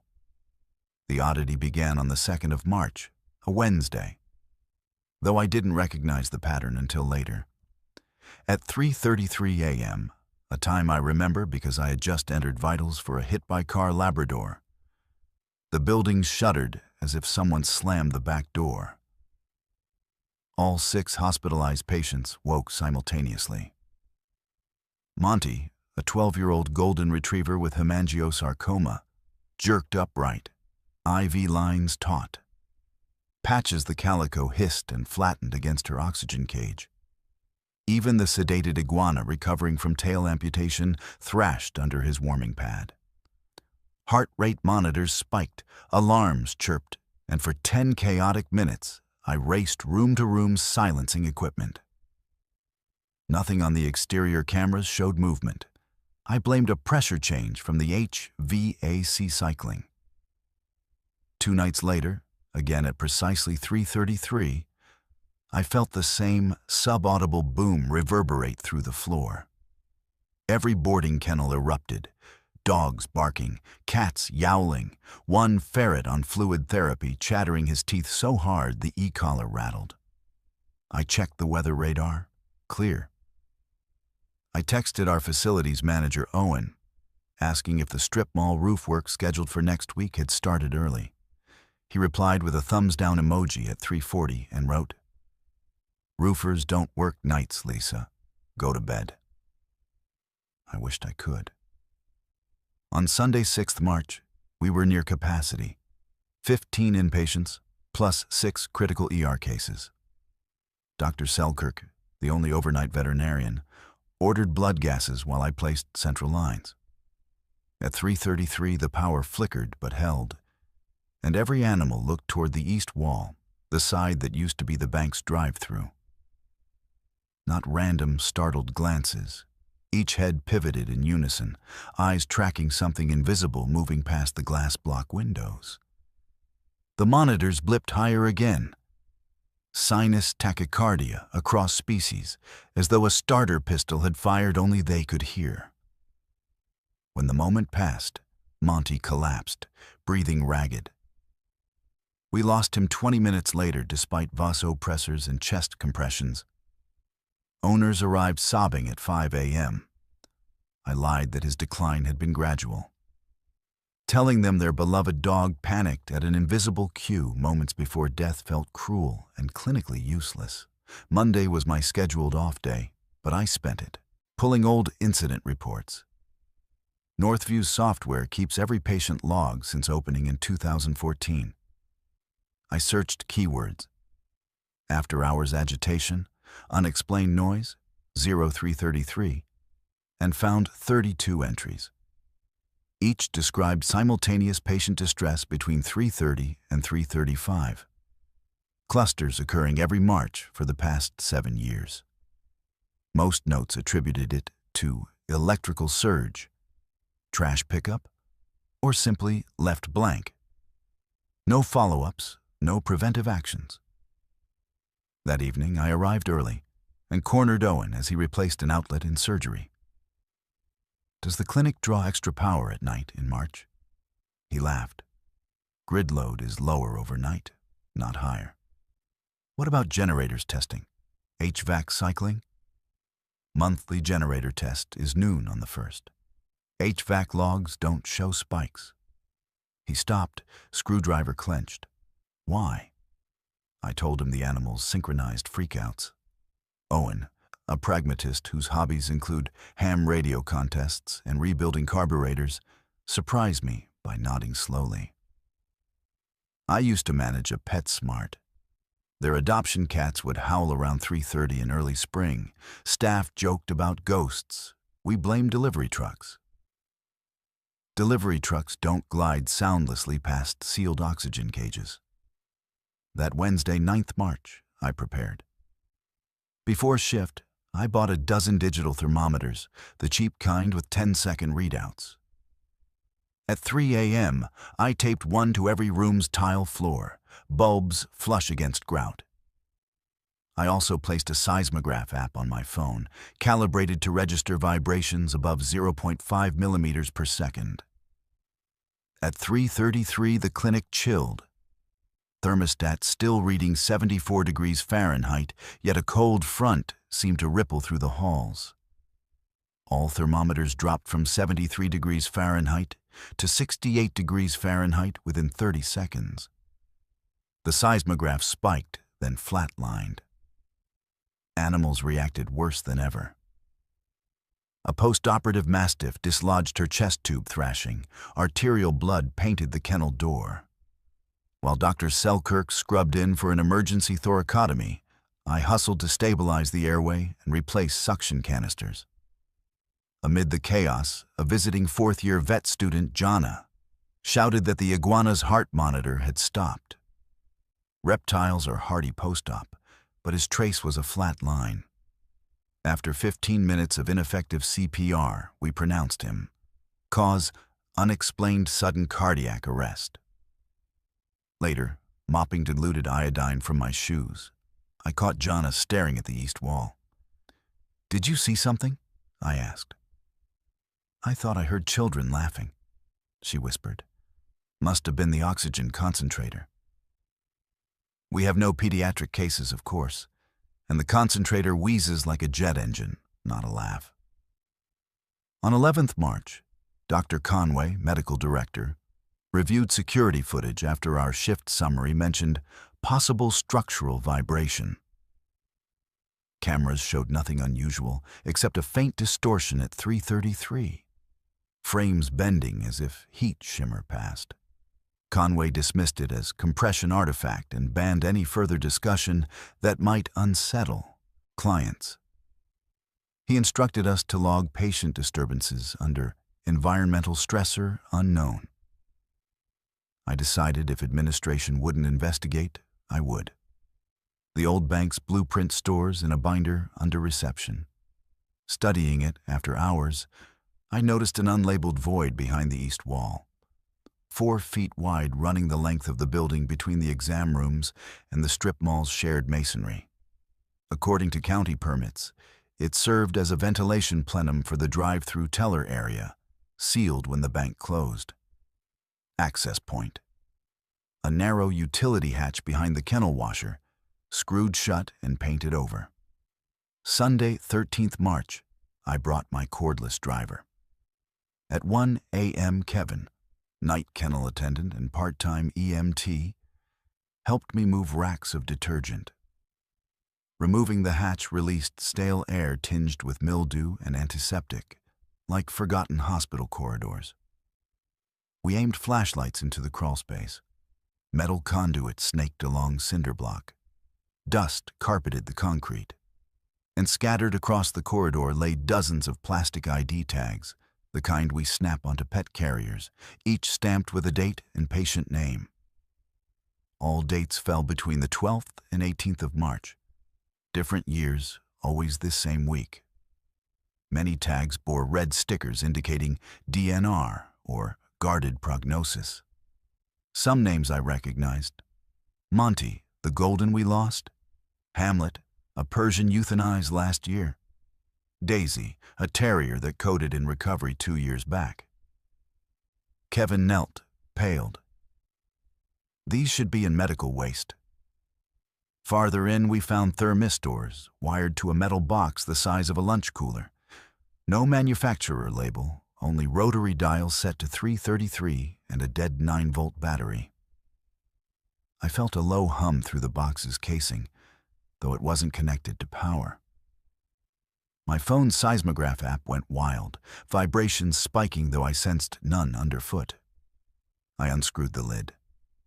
Inside, a loop of coiled copper around a quartz crystal pulsed with faint blue light. No circuit board, just impossible geometry. Kevin cursed and backed away. The glow intensified, and from the kennel area came a collective whine of animals rousing. We resealed the box, stuffed it into a biohazard bag, and carried it to the incinerator chute used for pharmaceutical waste. At exactly 3:33, as we stood over the chute hatch, the bag jerked in my hands, like something inside convulsed. I dropped it, and we slammed the lever. Flames roared, a safety system ensuring 1,400 degrees Fahrenheit combustion.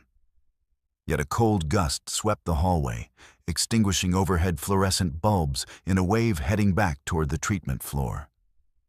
The building plunged into darkness, animals screaming.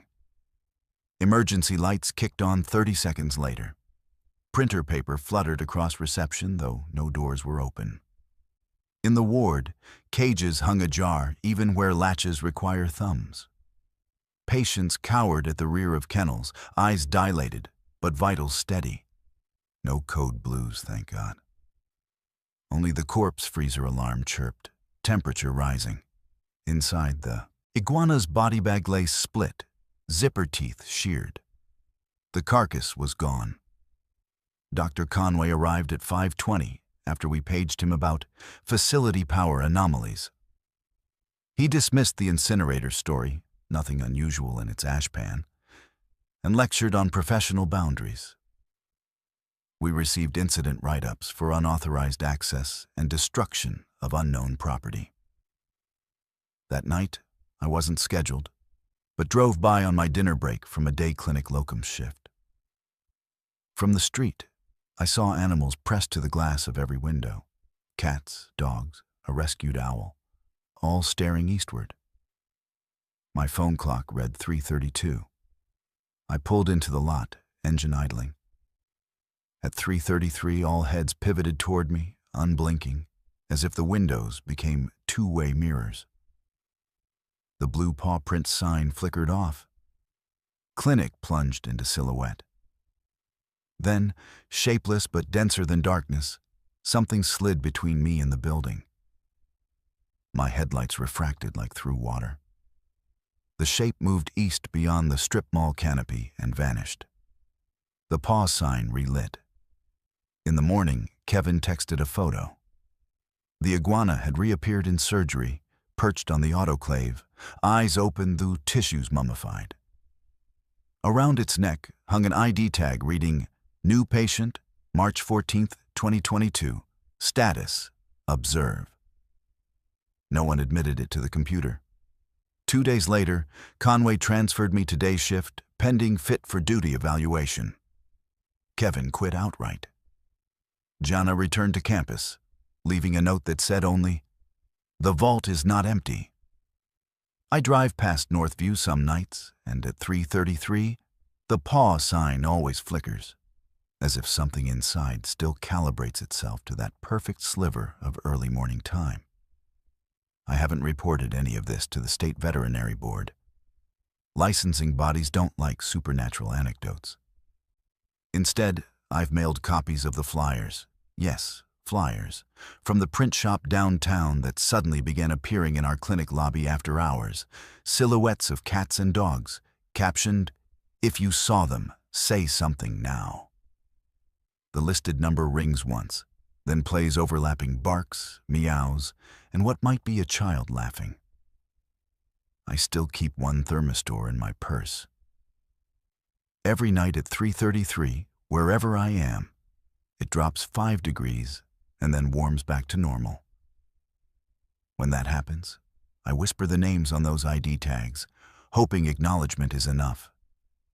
Because I'm haunted less by the thing in the crawl space than by the realization that, despite years of dedication, every creature under my care sensed a presence I refused to see, until it stepped out of the walls and asked, in its own seismic language, to be witnessed.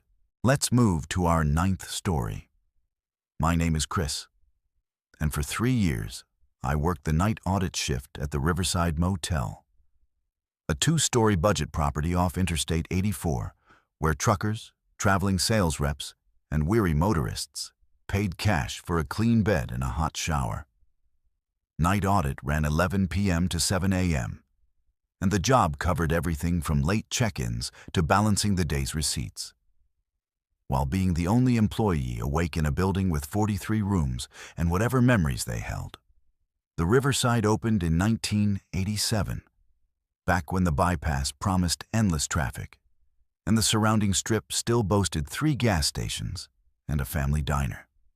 By the time I started in 2019, it survived on low rates and location. Most nights, I saw 6 or 7 guests at most. Regulars like Eddie the lumber driver, the occasional company traveler, and people whose cars, or lives, had broken down one exit back. The audit work itself is monotonous but fussy. Reconcile credit card batches, post room and tax, print reports, roll the property management system to the next business day. I could do it half asleep, and often did, until room 237 made sure I stayed wide awake. The PMS listed 237 as OUS maintenance since June 2018. A bold red DNR meant do not rent. Manager override required to touch the status. My day shift boss, Janet, told me the AC unit had failed and corporate wouldn't pony up the repair funds. When I volunteered my HVAC skills, she said the door was sealed and staff weren't to enter. End of discussion. But guests kept asking for it. 15 March 2019, 12:30 a.m. A middle-aged man in a rumpled suit sets a scuffed briefcase on the counter and says he has a reservation for room 237. System shows nothing. I explain the room is offline and offer 235 or 239. He frowns. I always stay in 237, 15 years running. Search history. No record of his name, David Morrison, ever staying with us. He sighs, picks up the briefcase, tells me, "Let them in 237 know David said hello," and walks into the parking lot. No car starts, no footsteps on gravel. He's just gone. 8 April, 1:10 a.m. A woman with a floral suitcase asks for 237. My sister books it for me every spring. I gesture to the dark row of second-floor rooms, explain the outage. She points, but the light's on. Sure enough, a warm yellow glow silhouettes the curtains of 237, a room that's been without power for a year. I grab the master key, climb the metal stairs, and find the deadbolt thrown from inside. Knock, jiggle, solid. When I return, the lobby's empty, and the suitcase woman has vanished. By July, the requests come weekly, then every other night. Different names, same insistence. A salesman swears he booked 237 through a website I've never heard of. A honeymoon couple claims memories there, though our ledger shows no weddings in a decade. An elderly vet says his late wife adored the view of a courtyard that was paved over in '95. I start a spiral notebook Date, name, their story. After 2 months, I have 37 entries and escalating curiosity.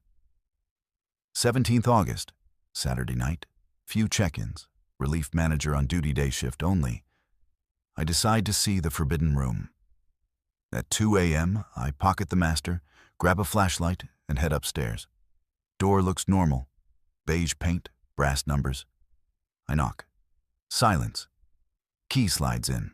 Bolt clicks back easily this time. Inside, the room is pristine and occupied. Bed made tight, bedside lamp glowing, HVAC purring at 72 degrees Fahrenheit. In the closet hang neatly pressed clothes. A man's dress shirt, a woman's cardigan, a little boy's windbreaker with Tommy sewn inside. I touch the shirt. Fabric feels real. But when I lift it from the hanger, it evaporates like cigarette smoke. On the desk sits a leather guest book. Entries span 2005 to last week, signatures matching my notebook of would-be guests. Wonderful stay, just like always. Thanks for keeping our room ready. Ink looks aged appropriately. Paper edges curl. Yet none of these stays exist in the computer. I snap photos of everything. Back at the desk, I review them. Every image shows a dusty, gutted room. Mattress bare, carpet stained, lamp unplugged, no clothes, no guest book. I double-check the timestamps. They're right. Reality seems to fork in my camera roll. I call the 24-hour corporate maintenance hotline. The tech promises escalation. 2 days later, Janet hands me a written directive. Staff are not to enter 237. Issue considered closed. The brass numbers are removed from the door that afternoon. September's shifts bring a twist.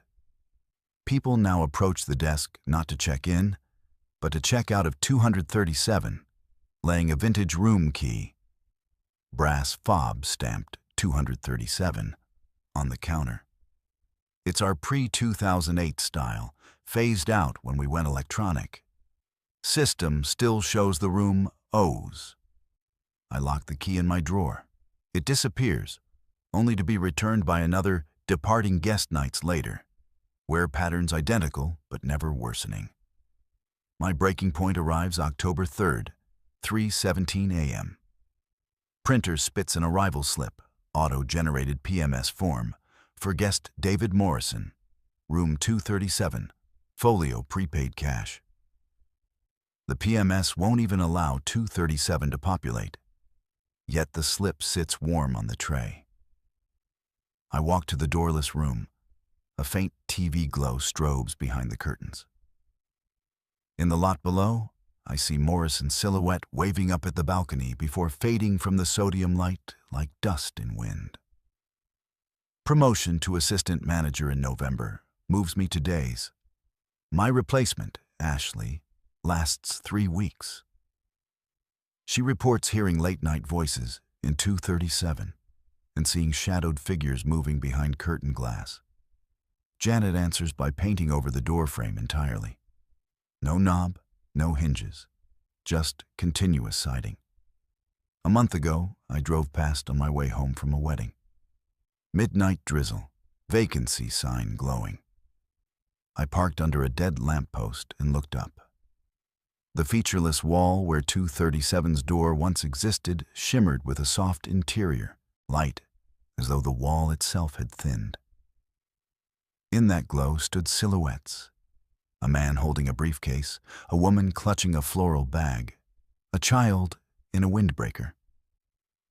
They turned as one, as if they sensed an old clerk watching from the dark. I don't understand what 237 is. Maybe a fold in time where habitual travelers play out eternal layovers. Maybe the riverside, neglected yet familiar, became an anchor for their yearning. Hotels are liminal by design, easy to check into, easier to forget. Perhaps some guests refuse to forget, and so the room remembers them instead. If you ever stop at the riverside after midnight and the desk clerk can't find your reservation, don't insist on a room that isn't there. Accept whatever key you're handed, sleep, and move on with the morning traffic. Because some checkouts never process, some folios never close, and some rooms audit themselves. Night after endless night. Let's move to our 10th story. I'm Dave Kelleher, employee I-4207 on the night crew at Silverline Fulfillment Center in Bloomington, Illinois. We're a 480,000 square foot warehouse sandwiched between cornfields and a pair of data centers. The kind of place you never notice from the interstate, unless you try to count the identical gray rectangles dotting the horizon. My title is Senior Forklift Operator. But that mostly means I've survived 5 holiday seasons without racking a pallet into a sprinkler line. My shift runs 6 p.m. to 4 a.m., Sunday through Wednesday. After 4 years, the drone of conveyor motors is white noise, and I can thread a Crown Reach truck down any aisle blindfolded. Or I could, until the loads started showing up on Dock 14. Dock 14 sits at the far east wall near the dumpster compactors, a spot nobody likes because the floor slopes just enough to make pallets creep if you don't chock them. Manifested trailers back in on a 20-minute cadence. Scan, seal, break, lock, unload, scan cartons, stage by zone. Every inbound carton carries a 4-digit vendor code followed by the SKU and a 6-digit Julian date. When something doesn't match the EDI manifest, the zebra scanner honks and you set the box aside for problem solving. Easy, except the boxes on Dock 14 never honked. The first appeared 11th May at 23:47. I remember the time stamp because I had paused to refill my water bottle and saw the trailer indicator flip from awaiting to in progress, though no driver had checked in. Regulations require a live driver until a yard dog drops the trailer. Yet the yard tracker showed nothing incoming. When I walked over, a 53-footer was already pressed against the dock, engine silent, ICC bumper still warm like it had been running moments earlier. The seal number, a 188732, wasn't on any paperwork. Company policy says you log an orphan trailer as Phantom and wait for the inbound coordinator. But the bay door sensor registered an open load, and the conveyor idle counter was ticking. Somebody upstairs thought I was slacking. So I broke the seal, swung the doors, and found 56 double-walled cartons, all identical. Unbranded craft, green stenciled code PDX9211, and a bright red dry ink stamp that read, Receive May 12th, 2025. Tomorrow's date. No barcodes, no SKU labels, nothing for the zebra to read. Still, when I aimed the laser, the scanner beeped happy and displayed a Phantom SKU I'd never seen. 000-000-0000 with a quantity of 1. The WMS auto-routed it to Zone 44, seasonal decor, then cleared the exception queue. That cannot happen. The system rejects unlabeled product by design. I should have flagged the entire load, but screens don't lie. And Lawson, the night supervisor, is the kind who prints policy excerpts if you improvise. I unloaded the cartons, staged them, and moved on. At 2:10, Chris from replenishment radioed swearing the cartons weren't in Zone 44. We searched for an hour. No trace. Inventory reported the SKUs as in stock, with perfect bin locations that didn't exist on any map.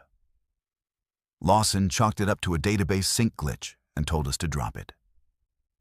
2 nights later, I watched Dock 14 like a hawk, 2341, same deal. Trailer appears in the slot with no gate log, seal beginning with A1, 30 more unlabeled cartons stamped Receive 051525. And again, tomorrow's date. This time I popped a box open. Inside was no merchandise, just a banker's box of personal effects. Polaroid photos, baby shoes, utility bills, an inhaler. At the bottom lay a Department of Motor Vehicles ID for a woman named Eleanor Watkins. Birth year 1984, address 2 towns over. Expiration date, May 15th, 2025, tomorrow. I resealed the carton with filament tape and scanned it. Zebra chirped good, WMS swallowed it, and the pallet vanished from inventory by shift end. I took the ID home, planning to return it if it was stolen, and Googled Eleanor. The first hit was a GoFundMe titled, "Help Eleanor Fight Stage 4. Active but dormant since March." I convinced myself some third-party salvage vendor was offloading self-storage defaults through us. Ugly, but not illegal. On the 18th of May, a third trailer showed. I rolled a GoPro on my hard hat to capture proof. Footage shows me at 23:39 walking the yellow line beside 14-dock door closed, empty bay.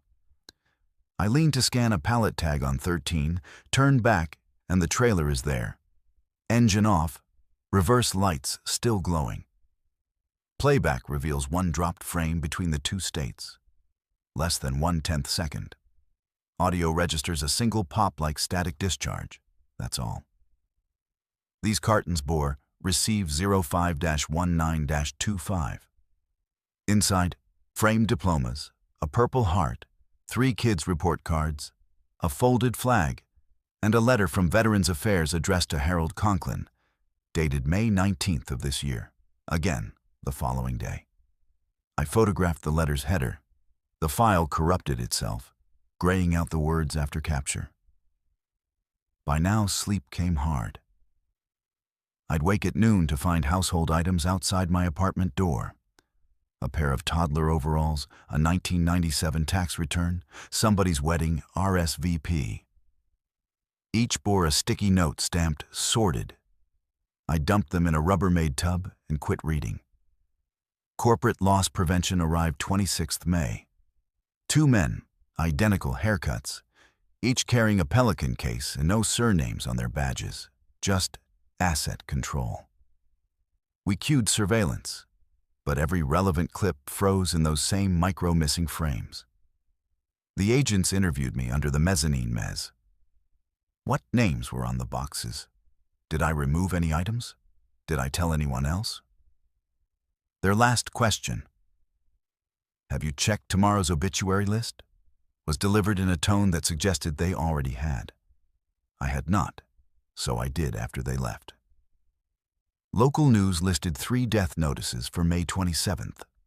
Eleanor Watkins, 41, Harold Conklin, 67, and a 6-year-old boy named Thomas Kelleher, my nephew in Peoria, victim of a late-night car accident.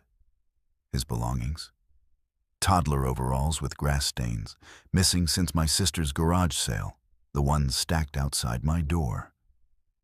Grief is personal, but shock hollowed me out. I spent the next night walking the PICMOD, refusing to approach Dock 14, ignoring radio pings. At 1:12, the building lights browned for 2 seconds, UPS batteries whining. When power steadied, every fork terminal displayed a new hot message. Urgent inbound. Zone 55. Receive 052825. We don't have a Zone 55. Lawson herded us front of house. In the staging core sat 8 pallets shrink-wrapped in translucent white, each tagged with my employee number. He pried the wrap.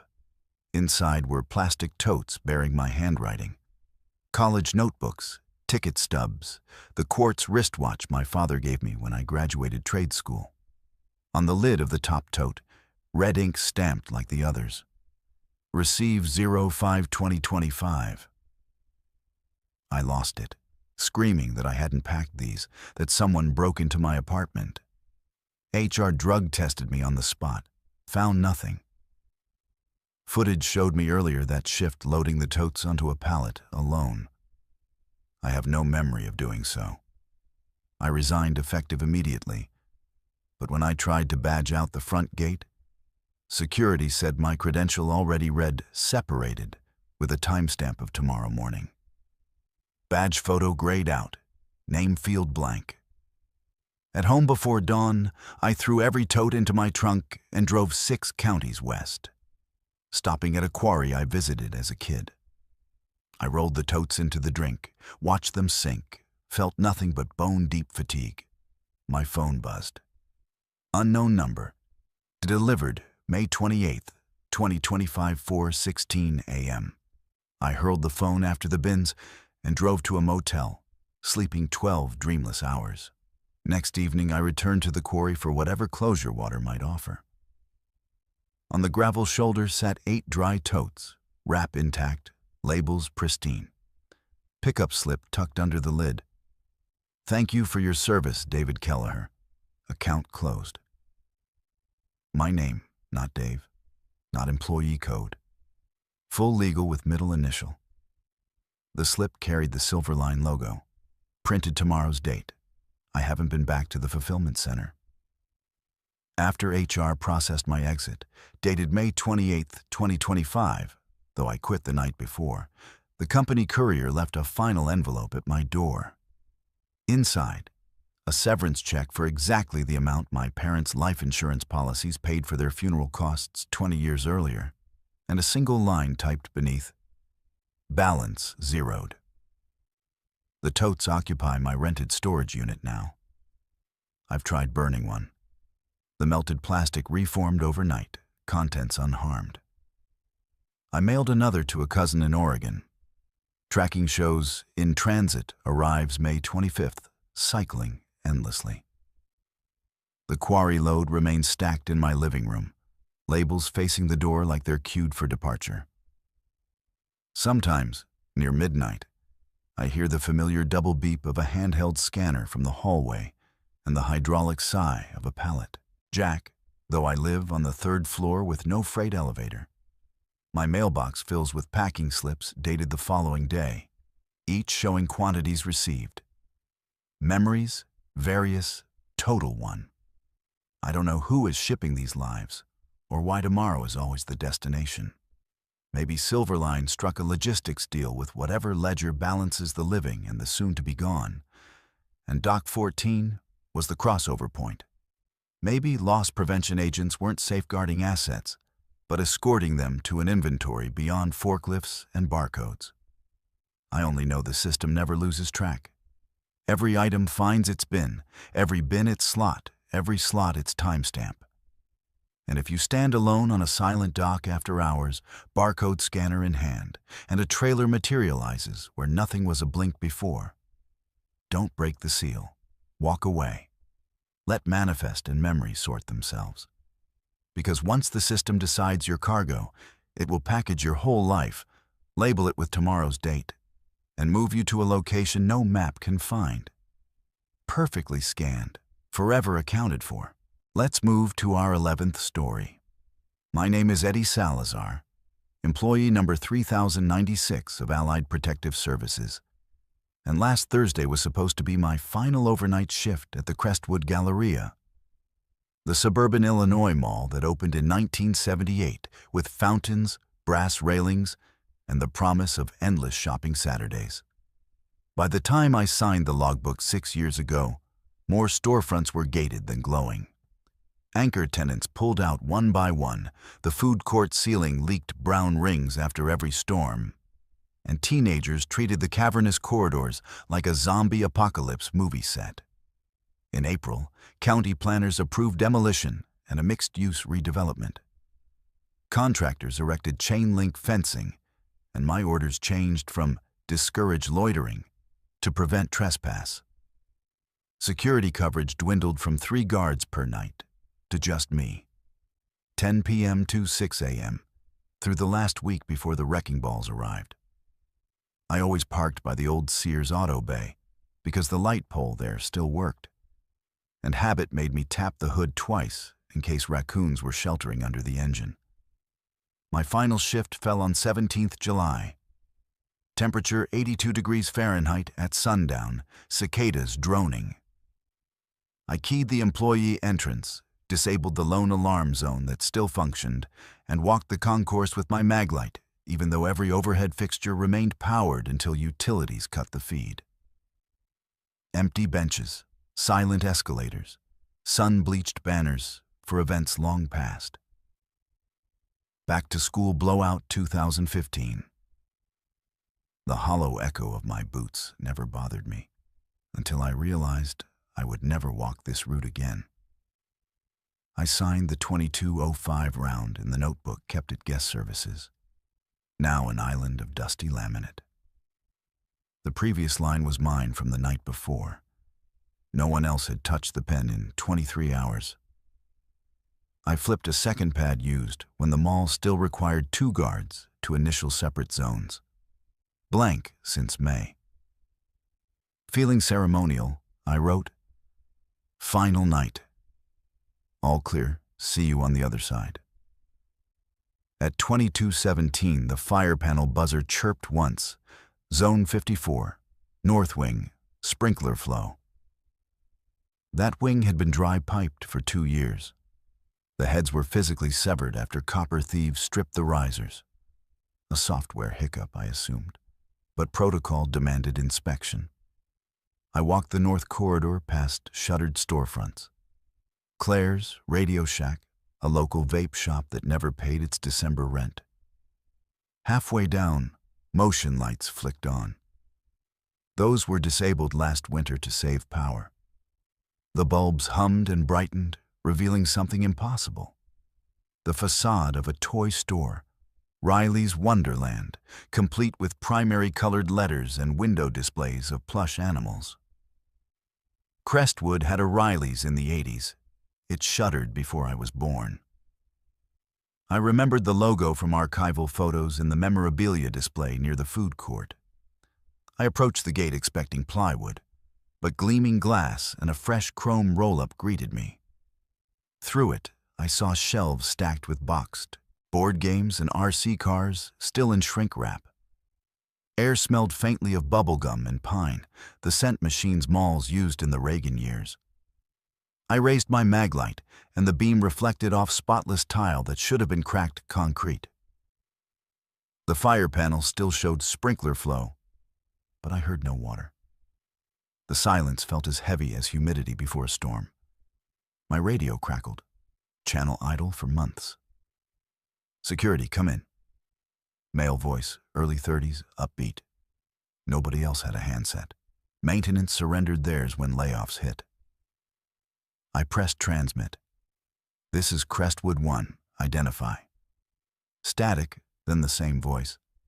"Late night for you, Eddie. Meet us at the food court. We're almost ready." The transmission ended with the click of an analog side button, not the digital chirp of our modern Motorola. I should have called my supervisor, but Anthony would be asleep and would chalk it up to glitching equipment again. I headed toward the food court, passing more storefronts glowing as if the mall's heyday had resurrected under neon. Deb's shops, Babbage's software, Han's shoes.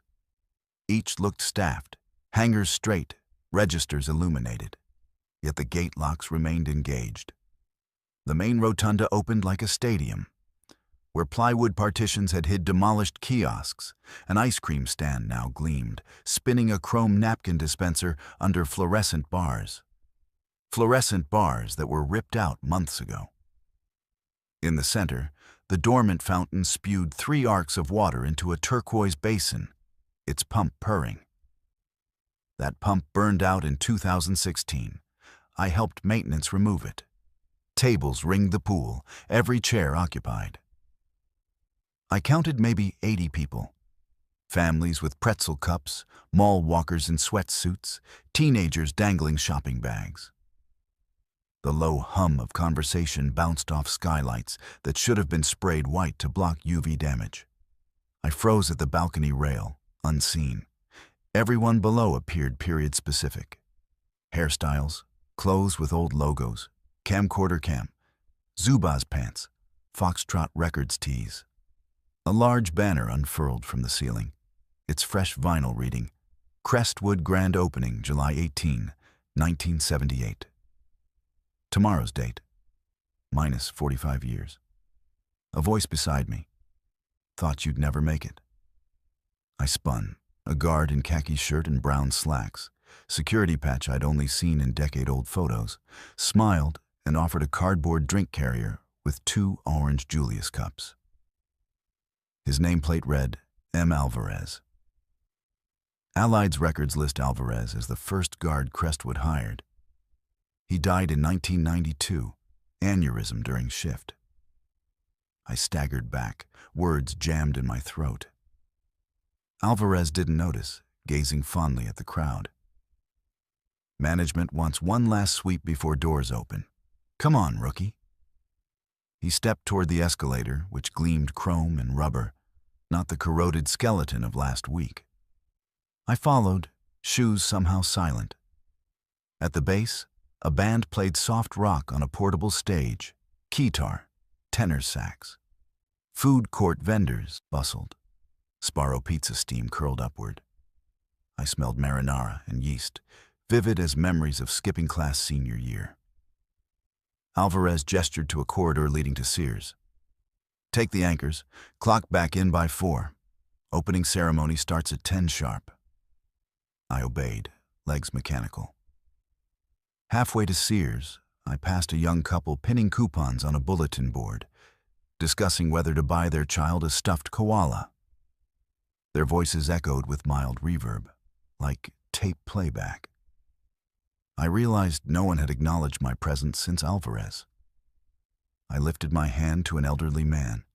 His eyes crossed me, unfocused, then returned to his pretzel.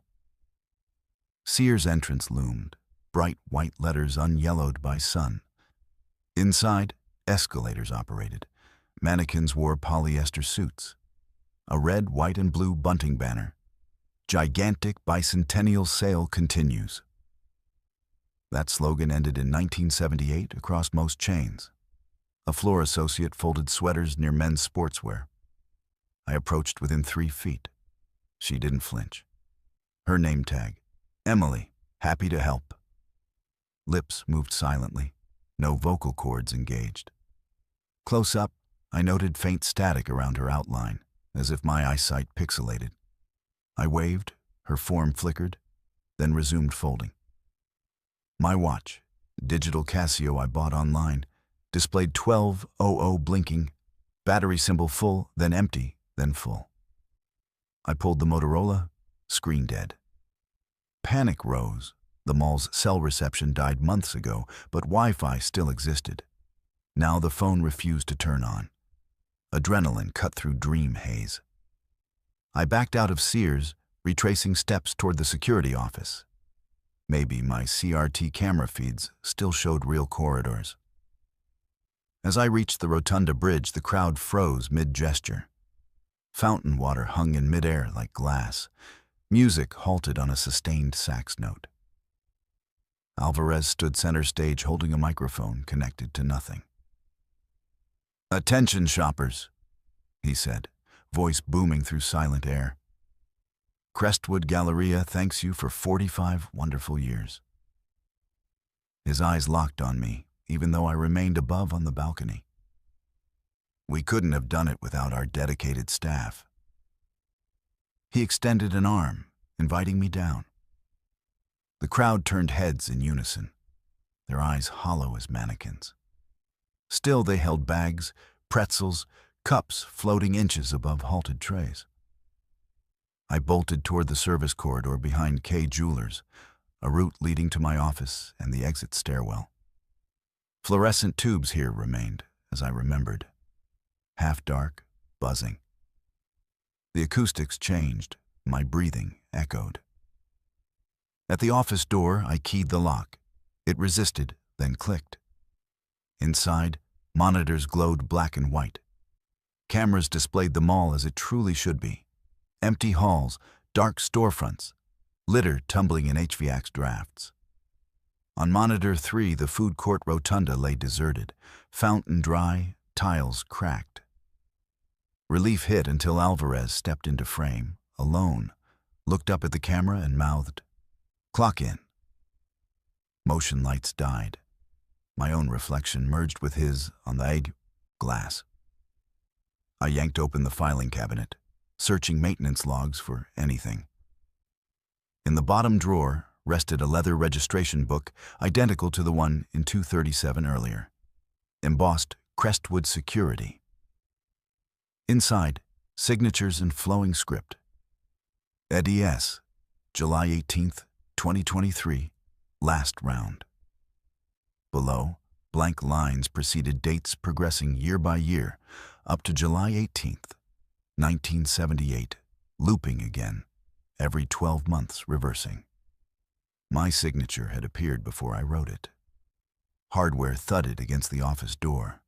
Not fists, keys hitting metal. Door handle twisted, though my key still jutted. I shoved a desk under the knob. Overhead lights strobed, printers whined, spewing pages of Crest logos. The radio, thought dead, crackled with overlapping voices chanting, "Grand opening, grand opening." I had to escape. Rear maintenance stairs descended to a loading bay. I barreled down, soles skidding. Each landing's wall bore fresh posters. Join us at Crestwood, July 18. The paint looked tacky wet. Door at base pushed outward to the dumpster alley. Night air hit, cool and real. Chain link fence beyond, my car visible in the lone functioning light. As I crossed asphalt, mall speakers, ones removed years ago, blared a muffled countdown. 5, 4. Lights in every skylight ignited, bathing parking lot in sterile glow. 3. My key fob clicked. Engine started. 2. A second set of automatic doors I'd never seen slid open beside the employee entrance, revealing the bustling interior from moments ago, crowd now rushing toward exits in grainy fast-forward motion. 1. I floored the accelerator. Tires squealed across faded arrows. In the rearview mirror, the mall sat dark again, doors sealed. No crowd, no lights. Only chain link rustling. Police dismissed the trespass report I filed. No signs of forced entry, security tapes showing only me wandering deserted halls. My employer accepted a doctor's note and reassigned me to a medical office complex. Yesterday, demolition began. Local news drone footage shows heavy equipment tearing through the north wing. Yet each night at 22:17, my phone receives a push notification from an app I don't have installed. Crestwood Galleria grand opening ceremony starts in 30 minutes. Staff entrance only. Clock in, Eddie. Tonight is July 18th, the anniversary embedded everywhere. My work badge weighs heavy in my pocket, though it no longer opens any door. If I drive to the rubble site, I know what I'll find. Equipment idle, chain link peeled back, a single corridor intact and glowing under 1978 fluorescence, inviting the last security guard to take one more final round. So if you ever pass an abandoned mall after dark and the inside looks brighter than it should, keep driving. Some openings never end, and some employees are never allowed to clock out. Thanks for walking these graveyard corridors with verified fears. If the lights in your workplace flicker a little after midnight tonight, maybe don't look too closely. You're still on the clock. Stay safe and remember to lock up, if the building lets you.